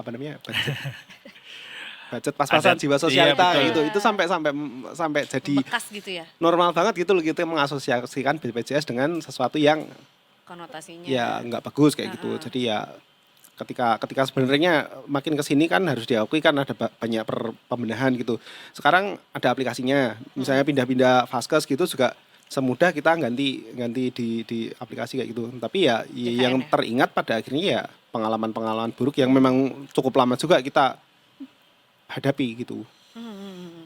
Ya, kalau yang kita lihat kan ini sebenarnya apa ya, keluhan soal belum dapatnya, bukan penanganan, sebenarnya belum dapat ruangan gitu ya. Terlepas dari penanganan dapat atau tidak kan itu spekulasi gitu, karena tidak dikasih tahu juga di UTAS itu gitu. Tapi eh, em, alasan yang mungkin juga sering ditemui adalah karena memang keterbatasan dari nakesnya, tempat tidur, ruangan, atau mungkin sebetulnya juga ada alasan-alasan lain kenapa pasien tuh memang akhirnya harus menunggu juga gitu. Nah, si 8 jam ini kan yang jadi pembahasannya gitu. Sebetulnya normalkah atau mungkin gimana kita melihat kayak 8 jam ini tuh apakah panjang ataukah sebetulnya memang ada alasan di balik itu atau gimana?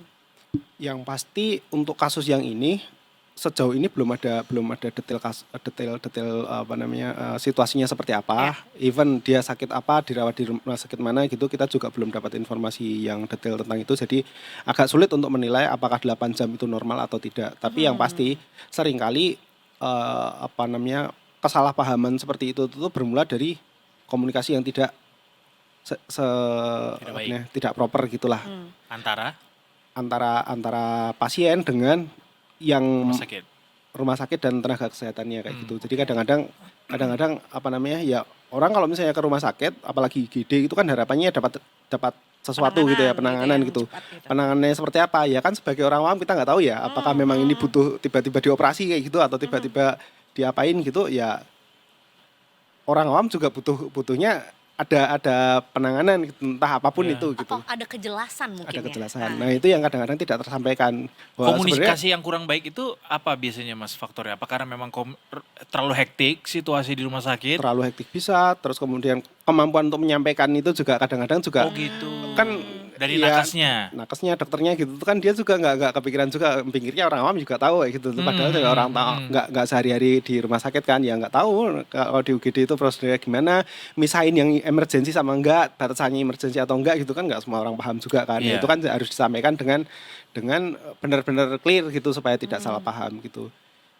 Nah itu yang kadang-kadang juga jadi apa namanya memicu kesalahpahaman. Gitu. Tapi kalau misalnya ada waktu tunggu yang sudah terlalu lama gitu, prosedurnya memang seperti apa apakah pasien berhak untuk meminta rujukan ke rumah sakit lain atau barangkali gimana harusnya Mas? Mestinya ya kalau misalnya memang tidak dapat pelayanannya karena memang overload kayak gitu, ya mestinya sih ada mekanisme untuk rujukan seperti itu. Nggak ada batas waktu tapi ya kayak kalau udah sekian jam boleh minta rujukan ke rumah sakit lain atau apa gitu dari aturan BPJS Kesehatan sendiri. Harusnya ada ya, tapi nggak sedetail itu aku mengingatnya. Tapi yang pasti sih kalau misalnya alasannya overload kan biasanya kaitannya dengan kelasnya kan. Misalnya untuk kelasnya pasien ini penuh. Nah untuk kasus seperti itu seingat saya itu sih bisa di-upgrade tanpa harus nambah biaya. Tapi ada maksimalnya, maksimal berapa lama gitu harus dirujuk ke kelas yang sesuai kayak gitu. Kalau problemnya beneran overload, tapi kan nggak selalu masalahnya alasannya overload. Itu ya. Kadang-kadang memang ya mungkin memang tidak butuh rawat inap atau mungkin memang tidak harus operasi saat itu juga gitu. Ada yang lebih urgent, kadang-kadang sih seperti itu. Karena memang juga sebenarnya ini ya bergantung juga pada kan memang belum merata atau mungkin akan sulit lah kalau merata antara vaskes dalam satu daerah. Mungkin kalau di kota besar agak walaupun memang pasiennya banyak gitu ya, tapi maksudnya bukan saling rujuk ya. Maksudnya juga direkomendasikan atau rujukan ke rumah sakit yang terdekat itu mungkin ada pilihan gitu. Tapi mungkin di daerah yang memang vaskesnya nggak banyak terbatas tuh. Ya itu juga terjadi juga seperti itu. Jadi artinya memang kurang kan kalau seperti itu kapasitasnya yang tidak mencukupi. Nah itu kan masalah juga sebenarnya. Benar. Jadi ya harusnya kita fokus ke situ loh daripada saling tuding. Termasuk juga ini nih. Jadinya juga yang mengadili adalah warganet juga gitu ya, terutama para nakes juga yang berkomentar membuli gitu ya, tendensinya membuli akhirnya dikuliti juga tuh sama warganet juga gitu. Dan nggak jarang ada 1-2 yang akhirnya jadi ketahuan berpraktik di mana atau profesinya dokter dan segala macam juga. Ada nggak sih sebetulnya kampusnya, afiliasinya segala afiliasinya macam dikulitin lah sebetulnya sampai juga. Alamat loh. Alamat, distrik, email, jenis kelamin, nomor handphone di-spill. Iya, betul. Gitu, nah iya, maksudnya ya sampai titik tertentu memang butuh ada sanksi sosial seperti itu untuk menyadarkan bahwa nggak bagus loh kayak gitu tuh loh. Iya. Tapi harusnya itu berlaku untuk semua orang gitu loh. Even saat ini pun kondisinya kan sama kan. Nanti kalau misalnya taruhlah bullying ini berlanjut terus kemudian ada yang kena mental terus kemudian amit-amit. Terjadi hal-hal yang tidak diinginkan kayak gitu ya. Ya kan balik lagi kan berarti yang ini juga pemicunya juga kayak gitu. Nah, berarti sebetulnya kalau memang ditemukan gitu ya, benar ada praktik diskriminasi gitu di suatu rumah sakit atau mungkin juga fasilitas kesehatan, eh, ada sanksinya juga kan sebetulnya Mas? Atau kayak apa sebetulnya yang berjalan? Ada yang pasti direview kerjasamanya dengan BPJS biasanya kan diputus nggak jadi mitra lagi kayak gitu. Sama ya mungkin ada sanksi juga sih kalau misalnya memang ada terbukti ada kelalaian gitu misalnya. Tapi Mas, jadinya kan orang menganggap bahwa ini adalah sesuatu yang dinormalisasi gitu. Orang sakit nunggu lama gitu ya. Padahal kan harusnya kita Atau mungkin denormalisasinya ya namanya juga BPJS justru itu ke arah satu situ gitu. juga. Karena ada juga yang berkomentar soal bagaimana dia sebenarnya pegang asuransi kelas eksekutif suite dan tetap ngantri lama juga gitu. Maksudnya apakah kita bicara dari sisi BPJS Kesehatannya aja deh. Apakah BPJS Kesehatan sebenarnya juga sudah aware bahwa ini adalah sesuatu yang harus segera dibereskan gitu ya, isu soal menunggu lama ini, atau memang ini sesuatu yang memang harus kita sudah terima saja dengan ikhlas gitu karena memang sistemnya saat ini tidak memungkinkan kita bisa dapat cepat gitu. Harusnya enggak ya. Ya kalau misalnya memang terjadi antrian karena kurang kapasitasnya ya tugas-tugasnya pemerintah untuk memikirkan supaya nambah rumah cepat gitu sakitnya ya. tambah banyak, kapasitasnya makin banyak kayak gitu sih yang harusnya dipikirkan. Tapi ini selalu jadi isu memang bahwa Sejauh antrian ini sih lama ya ini. sering. Ya terutama kalau misalnya pas lagi ada wabah gitu. Iya kan COVID-19 Iya, kemarin itu kan ujian bener-bener ujian sistemnya siapa yang paling siap kayak gitu kan. Ya nggak siap kolaps gitu. Iya.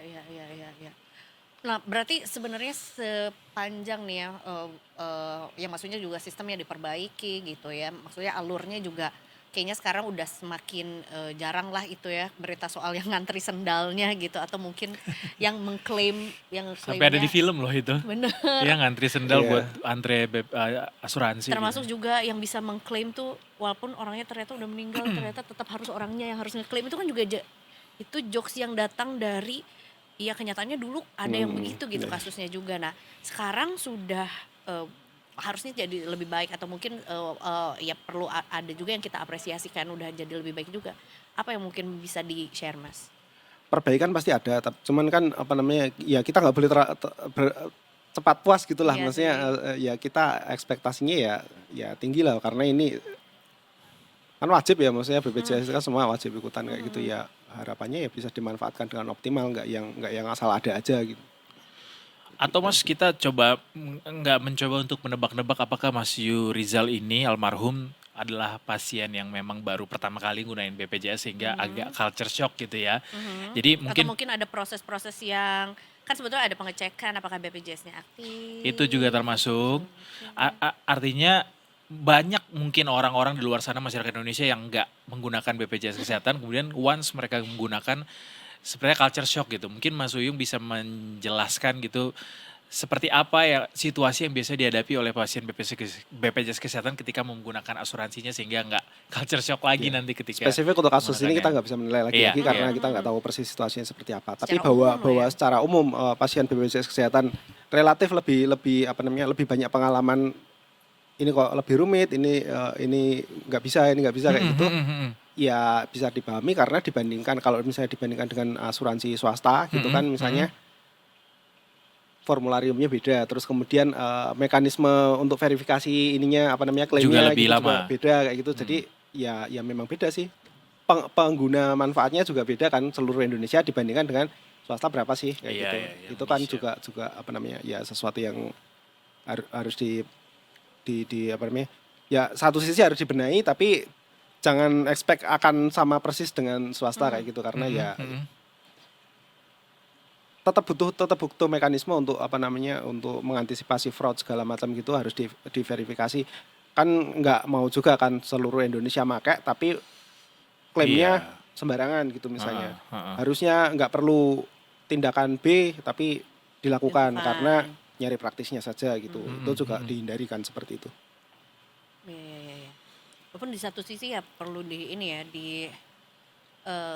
bener deh guys, perlu deh BPJS semua orang tuh pakai. BPJS maksudnya- sangat membantu. Iya kan, sangat membantu dan termasuk juga satu-satunya layanan asuransi yang nggak pakai check up dan siapapun bisa daftar gitu ya. Maksudnya kalau if we want to compare dengan Asuransi asuransi swasta lainnya yang lainnya. swasta gitu ya kan pasti ada general check up dulu, usianya berapa, akhirnya juga punya preminya yang berbeda juga gitu. Minimal sebenarnya BPJS Kesehatan udah baik hati lah gitu. Cuman memang ya pembenahannya ini yang perlu di Ya, nggak berarti juga terus asal-asalan juga gitu walaupun ada banyak ininya ya. Banyak Tapi dari plusnya catatan juga. Detik Health barangkali ada pernah nemu komentar atau curhatan pasien BPJS yang ngantrinya jauh lebih lama daripada yang dialami oleh almarhum Mas. Ya mungkin sampai 24 jam gitu misalnya atau Atau apa. nggak ada kunjung dapat tindakan atau Iya. Mesti ngecek sih. screening. takut Nggak salah ingat data. juga ya. Ya. Tapi mestinya ada yang lebih dari 8 jam ya. Karena mengingat komentar-komentar di postingan tersebut rasa-rasanya 8 jam adalah sesuatu yang normal gitu. Menurut mereka. Bisa jadi. Ya mesti dicek lagi sih kalau itu. Berarti ini ya maksudnya ini ya tantangan baru atau mungkin sebenarnya tantangannya udah ada tapi mungkin kita lebih dibukakan mata lagi soal ketersediaan atau kapasitas yang mungkin harus lebih diperhatikan biar hal kayak gini tuh tidak terulang gitu. Ya karena ya memang orangnya banyak. Orangnya banyak terus kemudian apa namanya? Kesadaran orang tentang kesehatan gitu juga meningkat. Dulu orang kalau misalnya sakit ya udah tunggu sembuh nanti juga membaik sendiri kayak gitu. Sekarang ya orang sadar untuk berobat jadi ya kebutuhannya lebih makin banyak gitu. Harapan hidup juga meningkat, angka harapan hidup gitu kan artinya banyak orang tua juga, orang tua banyak sakitnya juga gitu. Ya itu juga ya memang harus ditingkatkan sih mau tidak mau. Tapi harusnya semakin menurun ya klaim BPJS karena kan orang-orang semakin aktif berolahraga, jaga kesehatan, Iya. makan makanan bergizi. Tapi datanya kata Mas Uyung enggak juga. Justru naik ya Mas? Karena klaim. katanya itunya klaimnya atau mungkin nombok Penyakitnya malah jadi macam-macam. penyakit Kalau yang nombok lebih. itu banyak faktor sih karena ya apa namanya ya satu sisi klaimnya juga meningkat terus kemudian juga masalah-masalah yang masih butuh penanganan juga kayak misalnya orang baru daftar ketika sakit atau ketika lama nggak sakit nggak dibayar-bayar kayak gitu baru nanti diaktifkan lagi pas sakit kayak gitu Ah, itu iya kan sih, juga kayak gitu. beban kan. Itu yang apa namanya yang butuh mekanisme untuk ngatasin yang seperti itu. Iya. Termasuk juga dulu yang mungkin ke poli jiwa tuh mungkin baru beberapa tahun terakhir tuh masuk ke dalam BPJS. Sekarang kan udah masuk jadi nambah lagi sebenarnya beban BPJS juga. Ya itu kesadaran orang tentang kesehatan juga meningkat.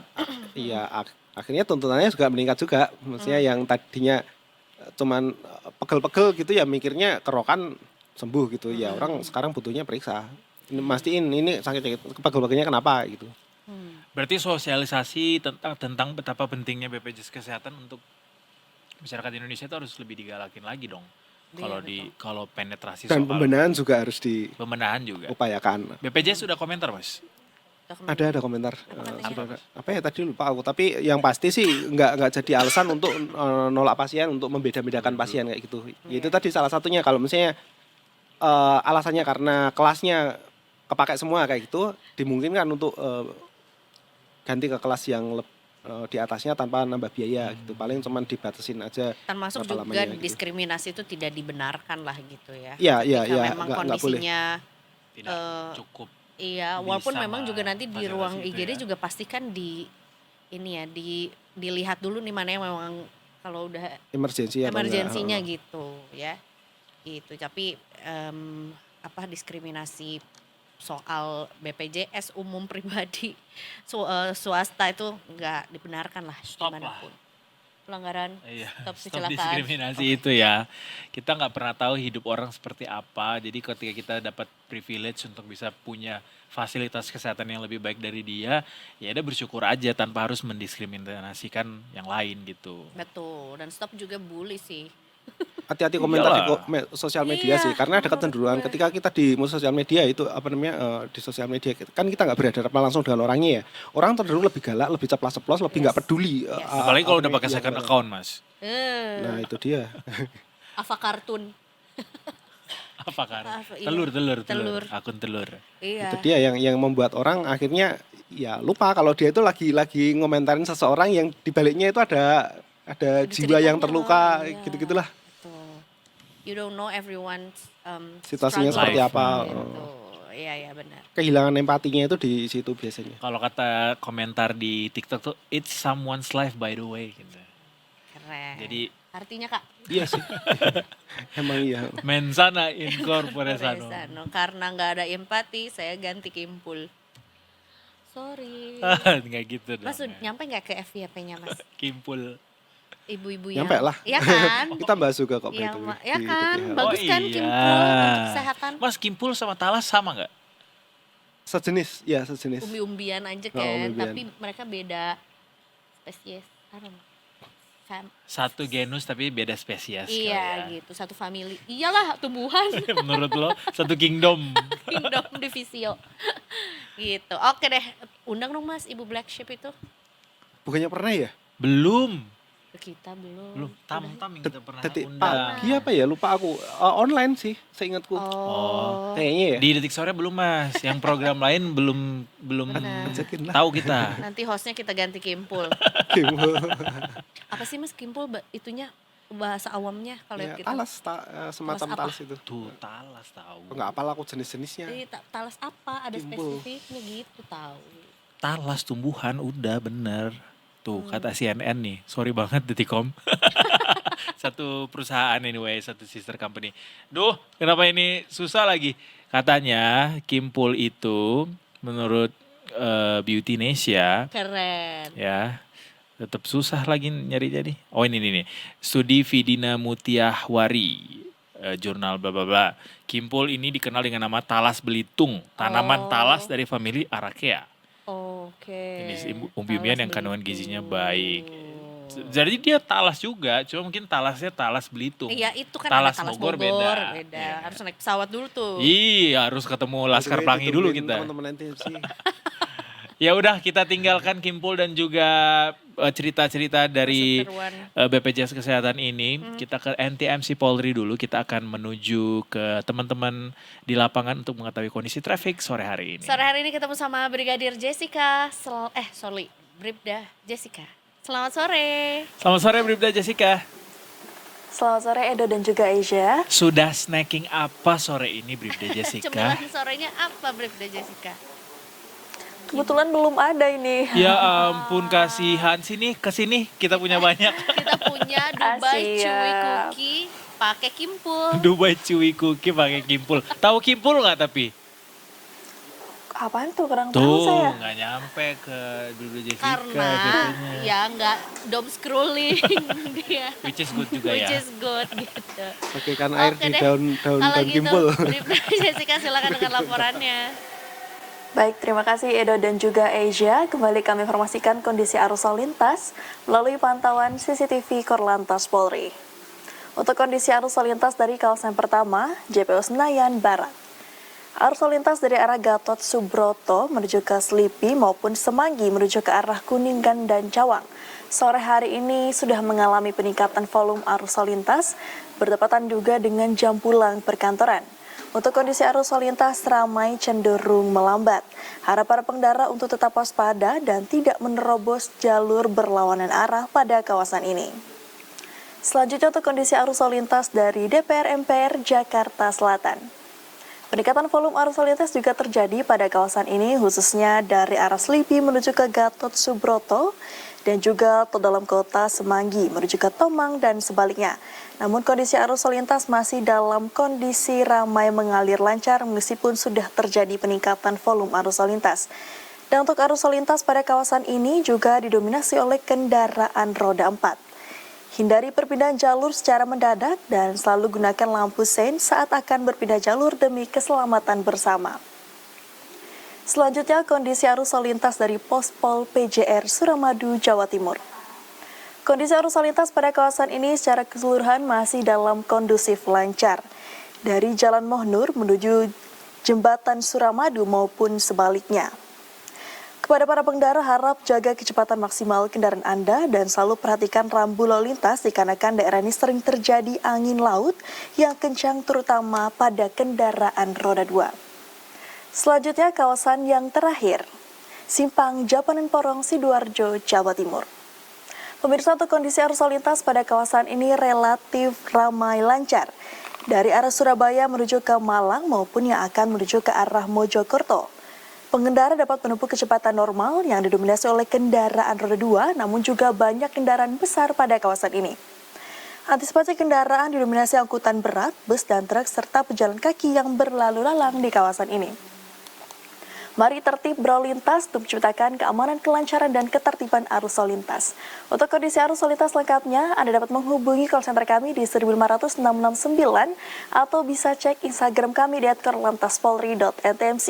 Stop pelanggaran, stop kecelakaan, keselamatan milik kita bersama. Salam presisi dan kembali ke studio. Terima kasih banyak Bribda Jessica atas laporannya sore hari ini. Diingetin buat dedikasi yang juga sudah mulai menuju jam-jam pulang kantor. Hati-hati di jalan dan juga Tetap patuhi rambu-rambu lalu lintas. Betul ya. Terima kasih banyak, selamat sore dan selamat bertugas kembali untuk Bribda Jessica dan rekan-rekan. Selamat sore. Selamat sore, terima kasih. Setelah ini Detikers kita mau mencari celah. Wow, di tengah banyaknya momen-momen yang bikin gundah untuk berinvestasi. Gimana gundahnya? Gundah. Kalau ini gundah, ini Gundah, gundam. Pak. Oh. Emang gundam gitu. Kan ini gede jadinya Emang gundam it's nggak like boleh giant. kecil. Hah? Emang gundam nggak boleh kecil. Nggak boleh, dia emang Oh. gede kan? Gundam. Yang gede mah gaban. Iya betul. Kalau Gundam masih Segede boleh. gaban ada tuh di mall dulu ya.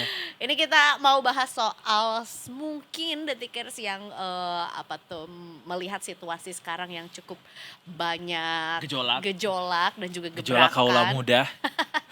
Kayaknya mungkin harus sedikit ada gebrakan juga atau mungkin juga manuver-manuver kecil gitu ya saat pasar lagi berfluktuasi. Kita habis ini mau bahas juga bersama dengan praktisi pasar modal ya. Let's go, abis ini Detikers tetap bersama kami di Detik Sore. Nggak cuma hari-hari.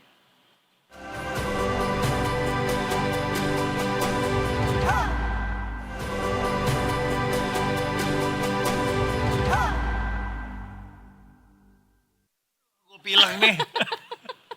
Udah mulai aja lah. Belum apa-apa udah jengkang. Welcome back to Detik Sore. Nggak cuma fun-fun.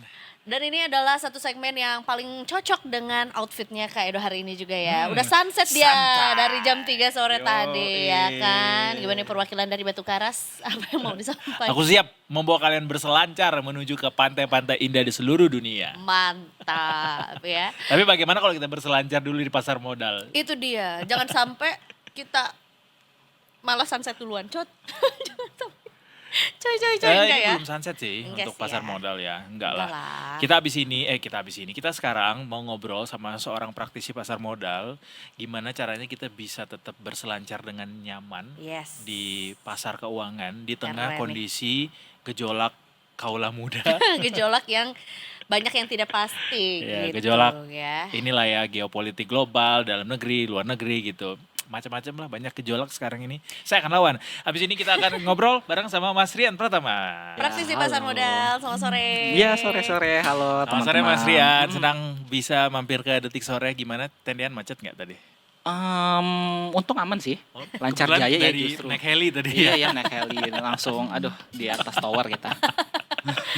Ini sore hari ini kita mau mungkin dari POV millennials to Gen Z gitu Oke. yang juga sekarang udah jauh lebih melek soal Keuangan dan keuangan dan investasi. investasi gitu dan sekarang juga ya nggak jarang gitu ya kita melihat bagaimana orang-orang tuh belajar atau mungkin mengupgrade ilmunya tuh dari banyak yang sharing di sosial media Iya. misalnya gitu ya. Atau Podcast mungkin- Solok Miskin. Bener, keren, promo dia. Tapi sebenarnya di satu sisi jadinya ketika orang lain sharing panik di sosial media, ikut ke bawah juga. Orang mau serok-serok ikut juga. Jadi FOMO-nya tuh Berdasarkan apa kata orang ya? Iya, Bukan FOMO-nya apa tuh kata kuat banget. Padahal sebenarnya yang diperluin sama investor tuh kan bukan FOMO-nya tapi adaptifnya ya nggak? Mas Rian? Gitu. gokil. Betul. Atau mungkin dari Mas Lo sudah Rian sendiri. menyimpulkan itu sendiri tadi, si adaptif itu ya. Iya, tapi maksudnya kayak gimana nih Oh, kita gimana tuh caranya bisa adaptasi Iya, itu? kayak kadang-kadang kita maunya adaptif malah FOMO gitu. Si. Iya nggak sih Mas Rian atau Mas Rian ngelihatnya gimana nih investor sekarang? Iya, jadi bisa dibilang kalau kita simpulkan ya justru very happy banget ya. Maksudnya jadi ada namanya literasi keuangan, ada yang namanya inklusi keuangan. Nah, inklusi itu adalah akses ke ya produk-produk keuangan, salah satunya misalkan investasi. Jadi dengan perkembangan teknologi saat ini justru ya kita very happy banget lah karena inklusi tadi ya ke produk-produk keuangan, salah satunya ke investasi itu sangat mudah sekali gitu. Tapi challenging-nya di sini adalah pastinya bagaimana literasi keuangan masyarakat kita gitu ya, apalagi tadi salah satunya kaula-kaula muda kita gitu ya, untuk juga ya bisa ikut naik juga secara persentase. Jadi tidak hanya inklusi atau akses ke keuangan saja, tapi bagaimana literasi, jadi bagaimana investor-investor muda saat ini memahami produk yang dia investasikan juga gitu. Jadi itu mungkin salah satu riding the wave-nya gitu ya, di mana dengan berbagai akses dan informasi yang sangat masif sekali tentang keuangan dan produk investasi, pastinya harus ditingkatkan lagi juga ya literasi keuangannya gitu. Sepakat. Karena kita bicara soal berinvestasi itu nggak cuma buat masyarakat Jakarta doang atau mungkin Jawa doang gitu. The whole Indonesia. Artinya banyak tuh masyarakat-masyarakat lain di luar Jawa ini yang juga sudah tersentuh sama yang namanya inklusi keuangan tadi. Bagaimana internet udah di mana-mana juga kan, pada pakai smartphone juga, dan kemudian mereka informasikan lewat sosial media bagaimana kemudian influencer ini bisa cuan segini dari ini, terus ini bisa cuan dari platform ini gitu. Jadi mereka pasti ada yang kebawa tuh, nggak semuanya terliterasi dengan baik gitu. Maunya pas bagian cuannya aja ya. Padahal mungkin di balik itu sebenarnya masih banyak lagi yang perlu dipelajari. Ini yang perlu kita tanyakan ke Mas Rian soal jebakan-jebakan seperti apa yang barangkali bisa jadi sinyal buat mereka supaya bisa tetap bisa tetap determinan gitu untuk berinvestasi di pasar keuangan gitu, di tengah banyaknya mungkin tawaran-tawaran investasi yang berdatangan gitu. Pastinya saya akan membawa pesan langsung dari lembaga otoritas jasa keuangan ya. Jadi yaitu 2L gitu kan, legal dan logis gitu. Nah, tadi di-mention juga banyak yang FOMO pasti karena akses sekarang begitu cepat sekali gitu ya. Salah satunya ketika ada yaitu belum paham dengan investasi tapi langsung melihat screenshot teman-temannya yang presentasinya gitu ya. Terus lumayan juga ya, misalkan saya naruh duit segini untung ini saya sebut aja dulu misalkan 10, 12 atau ya lebih dari 10 itu kan sangat menggiurkan sekali ya. Persen nih maksudnya. Iya, secara nominal gitu. Masuk 100 berarti untung berapa tuh kalau 10% gitu kan, masuk sejuta Saya lumayan jual naik. tanah saya ini semuanya 200 juta, Iya. saya dapat 20 juta tiap bulan. Betul, tapi karena cepatnya akses, orang tahu hasilnya saja gitu kan. Oke, ada yang untung, ini saya sebut aja ya sebagai contoh. Jadi 10 naik 10%, 20%, 30%, harusnya bisa logis lah bertanya. Coba tanya temennya gitu, itu rungkatnya berapa persen ya gitu. Jadi jangan sampai ya kalau di pasar ada rungkat atau jatuhnya berapa gitu. Jadi mungkin di screenshotnya pas lagi tinggi-tingginya, tapi merahnya itu bisa jadi misalkan lebih besar dibanding profitnya. Jadi balik lagi bagaimana bisa menghindari itu, yang paling basic tadi legal dan logis.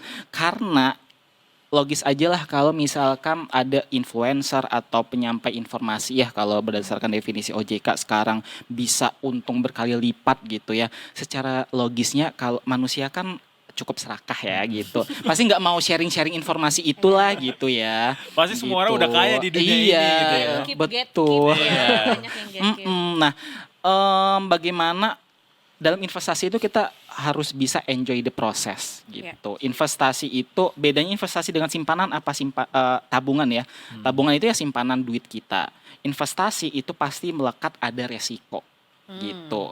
Nah, pasti dalam berinvestasi itu ada resiko-resiko yang journey-nya itu kita harus mitigasi gitu. Jadi nggak mungkin ada investasi yang tanpa resiko. Jadi kalau udah kata-kata investasi modal ini tanpa modal, tanpa risiko, udah jangan. Karena investasi itu pasti melekat dengan resiko. Betul, sepakat sekali. Tapi kan berarti kalau misalnya banyak yang juga berhasil dengan berinvestasi, berarti resikonya ini bisa diantisipasi atau bisa diukur gitu ya. Betul sekali. Meanwhile kita yang resiko tuh emang bisa diukur ya. Ngukurnya gimana? Pakai meteran kah? Atau gimana gitu? Atau mungkin ada trik-triknya lah ya untuk bisa akhirnya kayak resiko itu memang bisa diterima dan akhirnya memang itulah jenis atau mungkin bentuk investasi yang cocok. Iya, makanya sebenarnya dalam regulasi yang udah diatur pun ya, begitu juga mungkin yang nonton di sini misalkan download Investasiku misalkan contohnya gitu ya. Biasanya ya itu tadi tiap aplikasi investasi termasuk Investasiku itu selalu ada kuesioner biasanya di awal. Nah, itu nggak hanya sekedar kuesioner sebenarnya gitu. Itu kita harus mengenal diri kita sendiri, profil kita itu kira-kira di mana.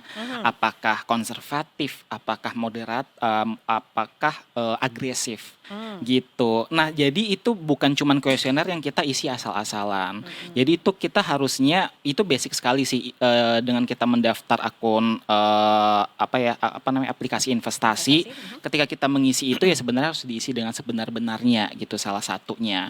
Nah, dari situ tuh profil resiko kita seperti apa gitu ya. Nah, salah satu pertanyaannya adalah biasanya setoleransi apa kita terhadap resiko gitu ya. Misalkan apakah 3% itu udah jantung berdebar-debar gitu ya. 5% gimana, minus sampai 20% gimana. Itu yang nanti mengukur profil kita sampai di mana gitu.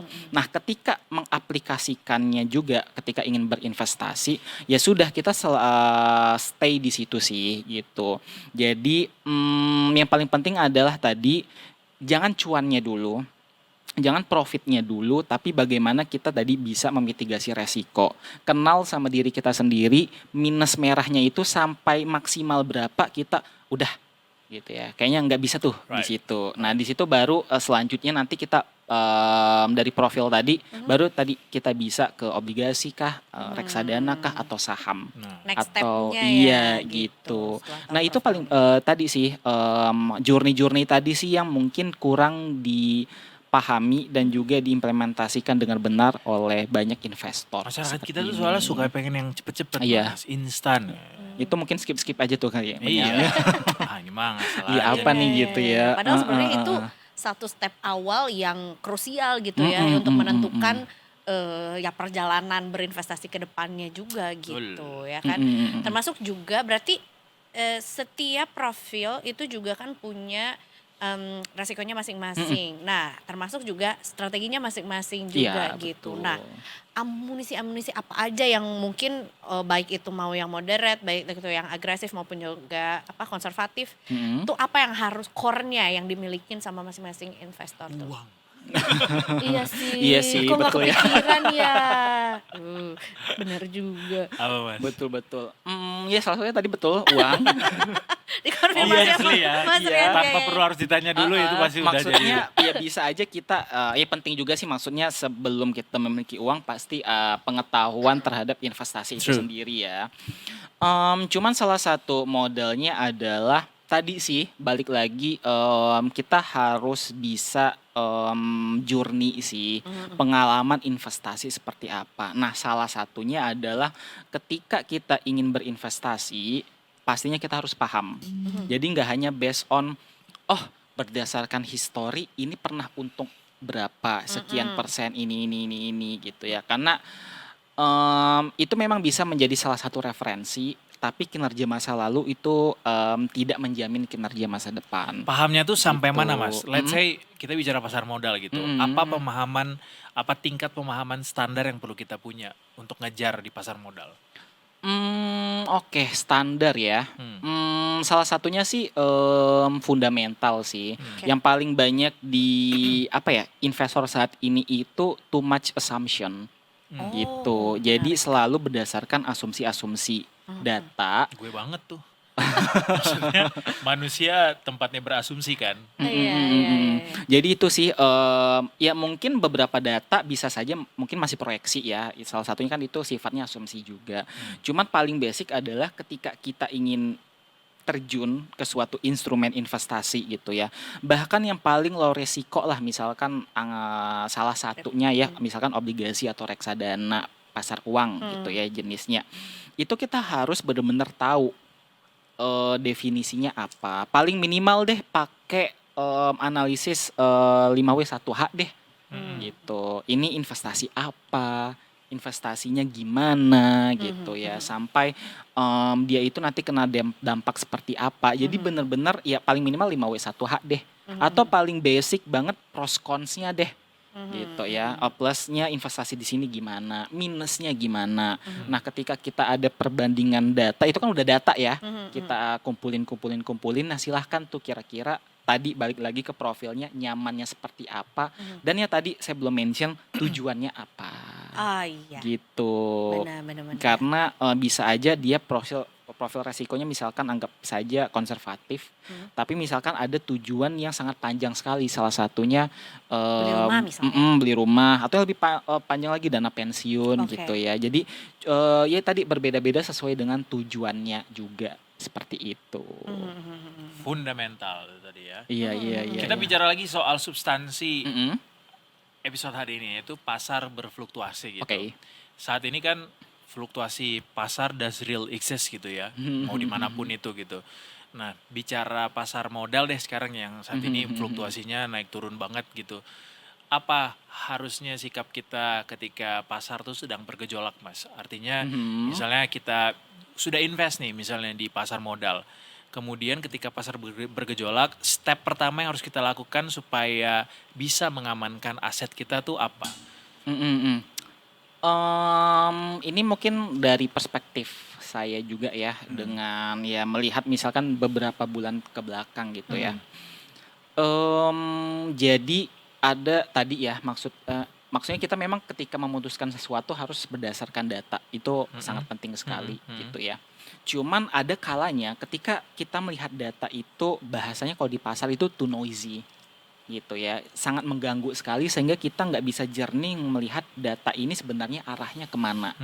Ya, jadi terlalu gampang disetir lah gitu ya. Misalkan yang A bilang ini, yang B bilang ini, yang C bilang ini gitu ya.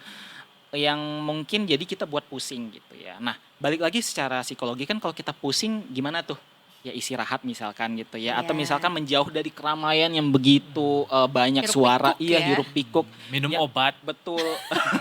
Betul juga sih. Pusing-pusing, Iya, ya. betul juga sih ya. biar instan kan kelarnya. Nah, jadi misalkan atau anggap aja kalau kita berisik karena lagi di kota gitu ya. Nah, mungkin misalkan kita ke gunung kah atau gimana yang Melipir kita dulu jadi kita ya. bisa melihat kota itu secara keseluruhan. Oh, ternyata dia lagi begini gitu.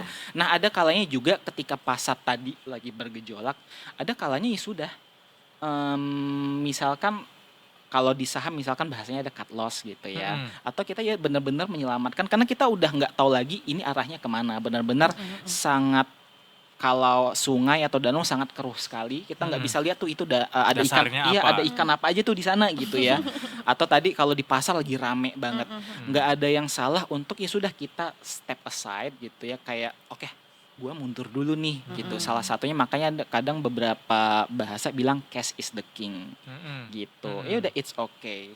Nah, makanya ada dalam investasi itu bisa disebut juga misalkan momentum driven gitu ya. Kita benar-benar berinvestasi sesuai dengan momentumnya. Kalau momentumnya memang lagi kurang baik, ya sudah kita jangan masuk dulu. Tapi bahasanya kalau ada di pasar serok bawah ya, mungkin pernah dengar serok-serok bawah gitu ya. Kalau bawahnya aja belum didefinisikan sebawah mana, ya udah nanti dulu. Jadi step aside gitu sih. Kalau cut loss tuh ada ini nggak sih batas? Ya, indikator sehatnya sebelah mana? Iya, sampai seberapa banyak Mayoritas minusnya gitu. analis biasanya minus 7%. Minus 7. 7 ya. 7% udah. Kalau udah di atas minus 7, mending lo tinggalin dulu Iya, aja gitu ya. iya. cut loss aja dulu bisa gitu ya. Daripada turun lebih jauh lagi Oke, gitu ya. siap. Karena ada juga tuh ada perhitungannya misalkan kalau cut loss sekian itu kita balik modalnya harus untung berapa persen gitu ya. Nah semakin Merosot gitu ya. minus Aha. itu bisa semakin gede lagi Ya. persentase untuk kita balik modalnya.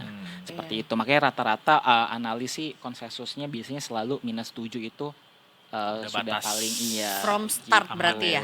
Dari Mm-mm. apa dari Dari dia modal entry-nya. ya. Iya, dia dari beli. dia modalnya. Belinya. Gitu. Makanya penting juga ya untuk mungkin salah satu strategi yang bisa dipakai adalah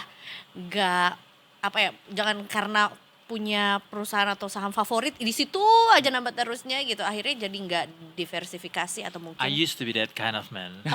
terobsesi ya kamu. Gua dulu suka, misalnya gua suka banget nonton kan.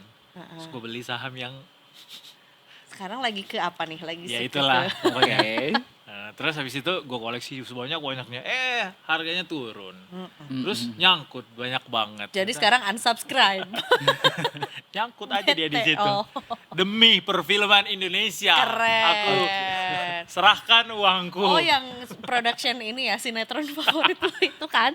Bukan ya, apapun beda. itulah kayak gitu salah Iya, satunya. iya, iya, iya. Tadi mau nanya apa ya? Iya tapi maksudnya berarti diversifikasi tuh perlu gitu.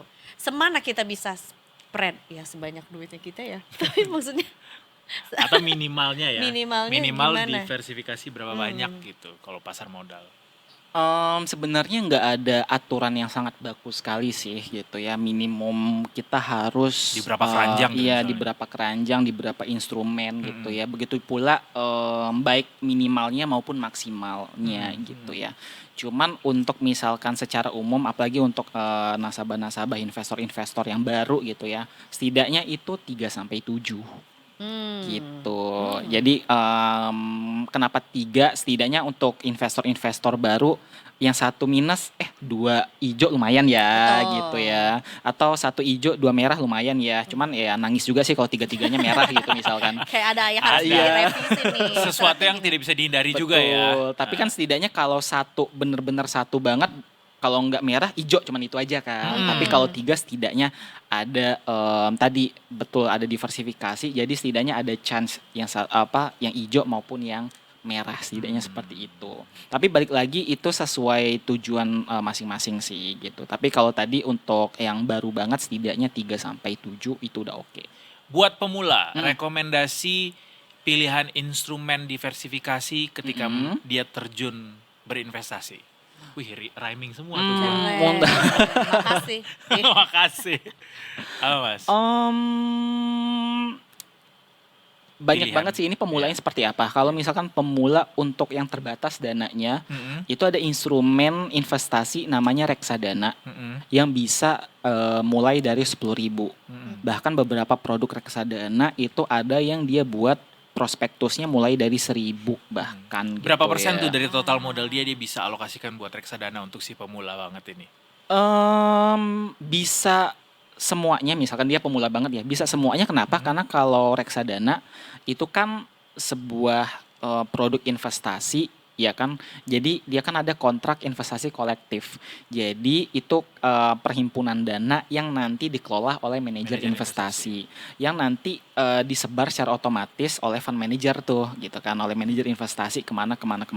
Jadi dengan hanya tadi ada yang 1.000, ada yang 10.000, ada yang 100.000, itu langsung disebar oleh manajer investasi. Jadi secara resiko itu sudah dimitigasi oleh manajer investasi. Jenis gitu reksadananya, ya. Mas? Jenis reksadana yang paling umum kalau konservatif biasanya pasti pasar uang. Moderat itu pendapatan tetap sampai campuran. Yang agresif sama ada di reksadana ada reksadana saham juga. Ini juga gitu. konteksnya untuk situasi saat ini ya? Iya. Ya. Mm-mm. Nah, kalau yang berani bertaruh gitu, Oke. kayak saya yang Heeh. 200 miliar nggak apa-apa hilang Agresif. gitu. Wah, Oke. coy amit-amit Amin, ya. amin ya. Tapi amin dong kita punya 200 miliar Iya sih. benar ya, kita untuk sampai step situnya Iya. dulu aja kan ya. Artinya yang Agresif sangat punya banget agresif nih ya. gitu. Yang sangat agresif, pilihan diversifikasinya alokasinya berapa di mana? Aduh 200 kalau 200 miliar kayaknya 200 juta deh. 200 juta tapi nih bener deh modalnya 200 miliar ya tadi sih tergantung alokasi sih.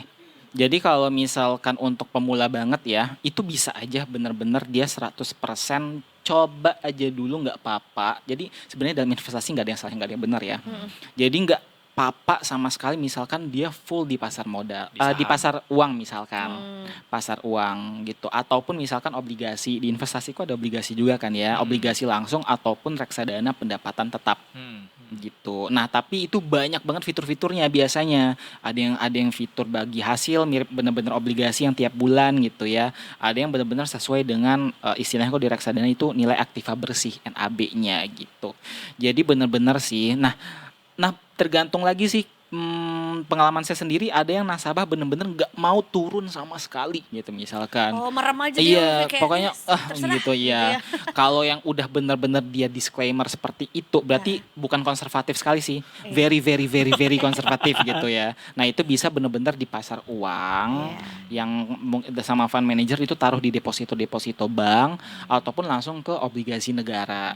Karena kalau di obligasi itu kan memang ada kelas-kelasnya lagi, cuman memang obligasi negara itu yang very low risk dibanding yang lain gitu. Itu biasanya paralel sama usia juga tuh ya. Iya betul. Semakin tua semakin pengennya yang aman-aman aja. Betul. Nah untuk yang anak muda biasanya ada yang banget loncat langsung ke pendapatan tetap.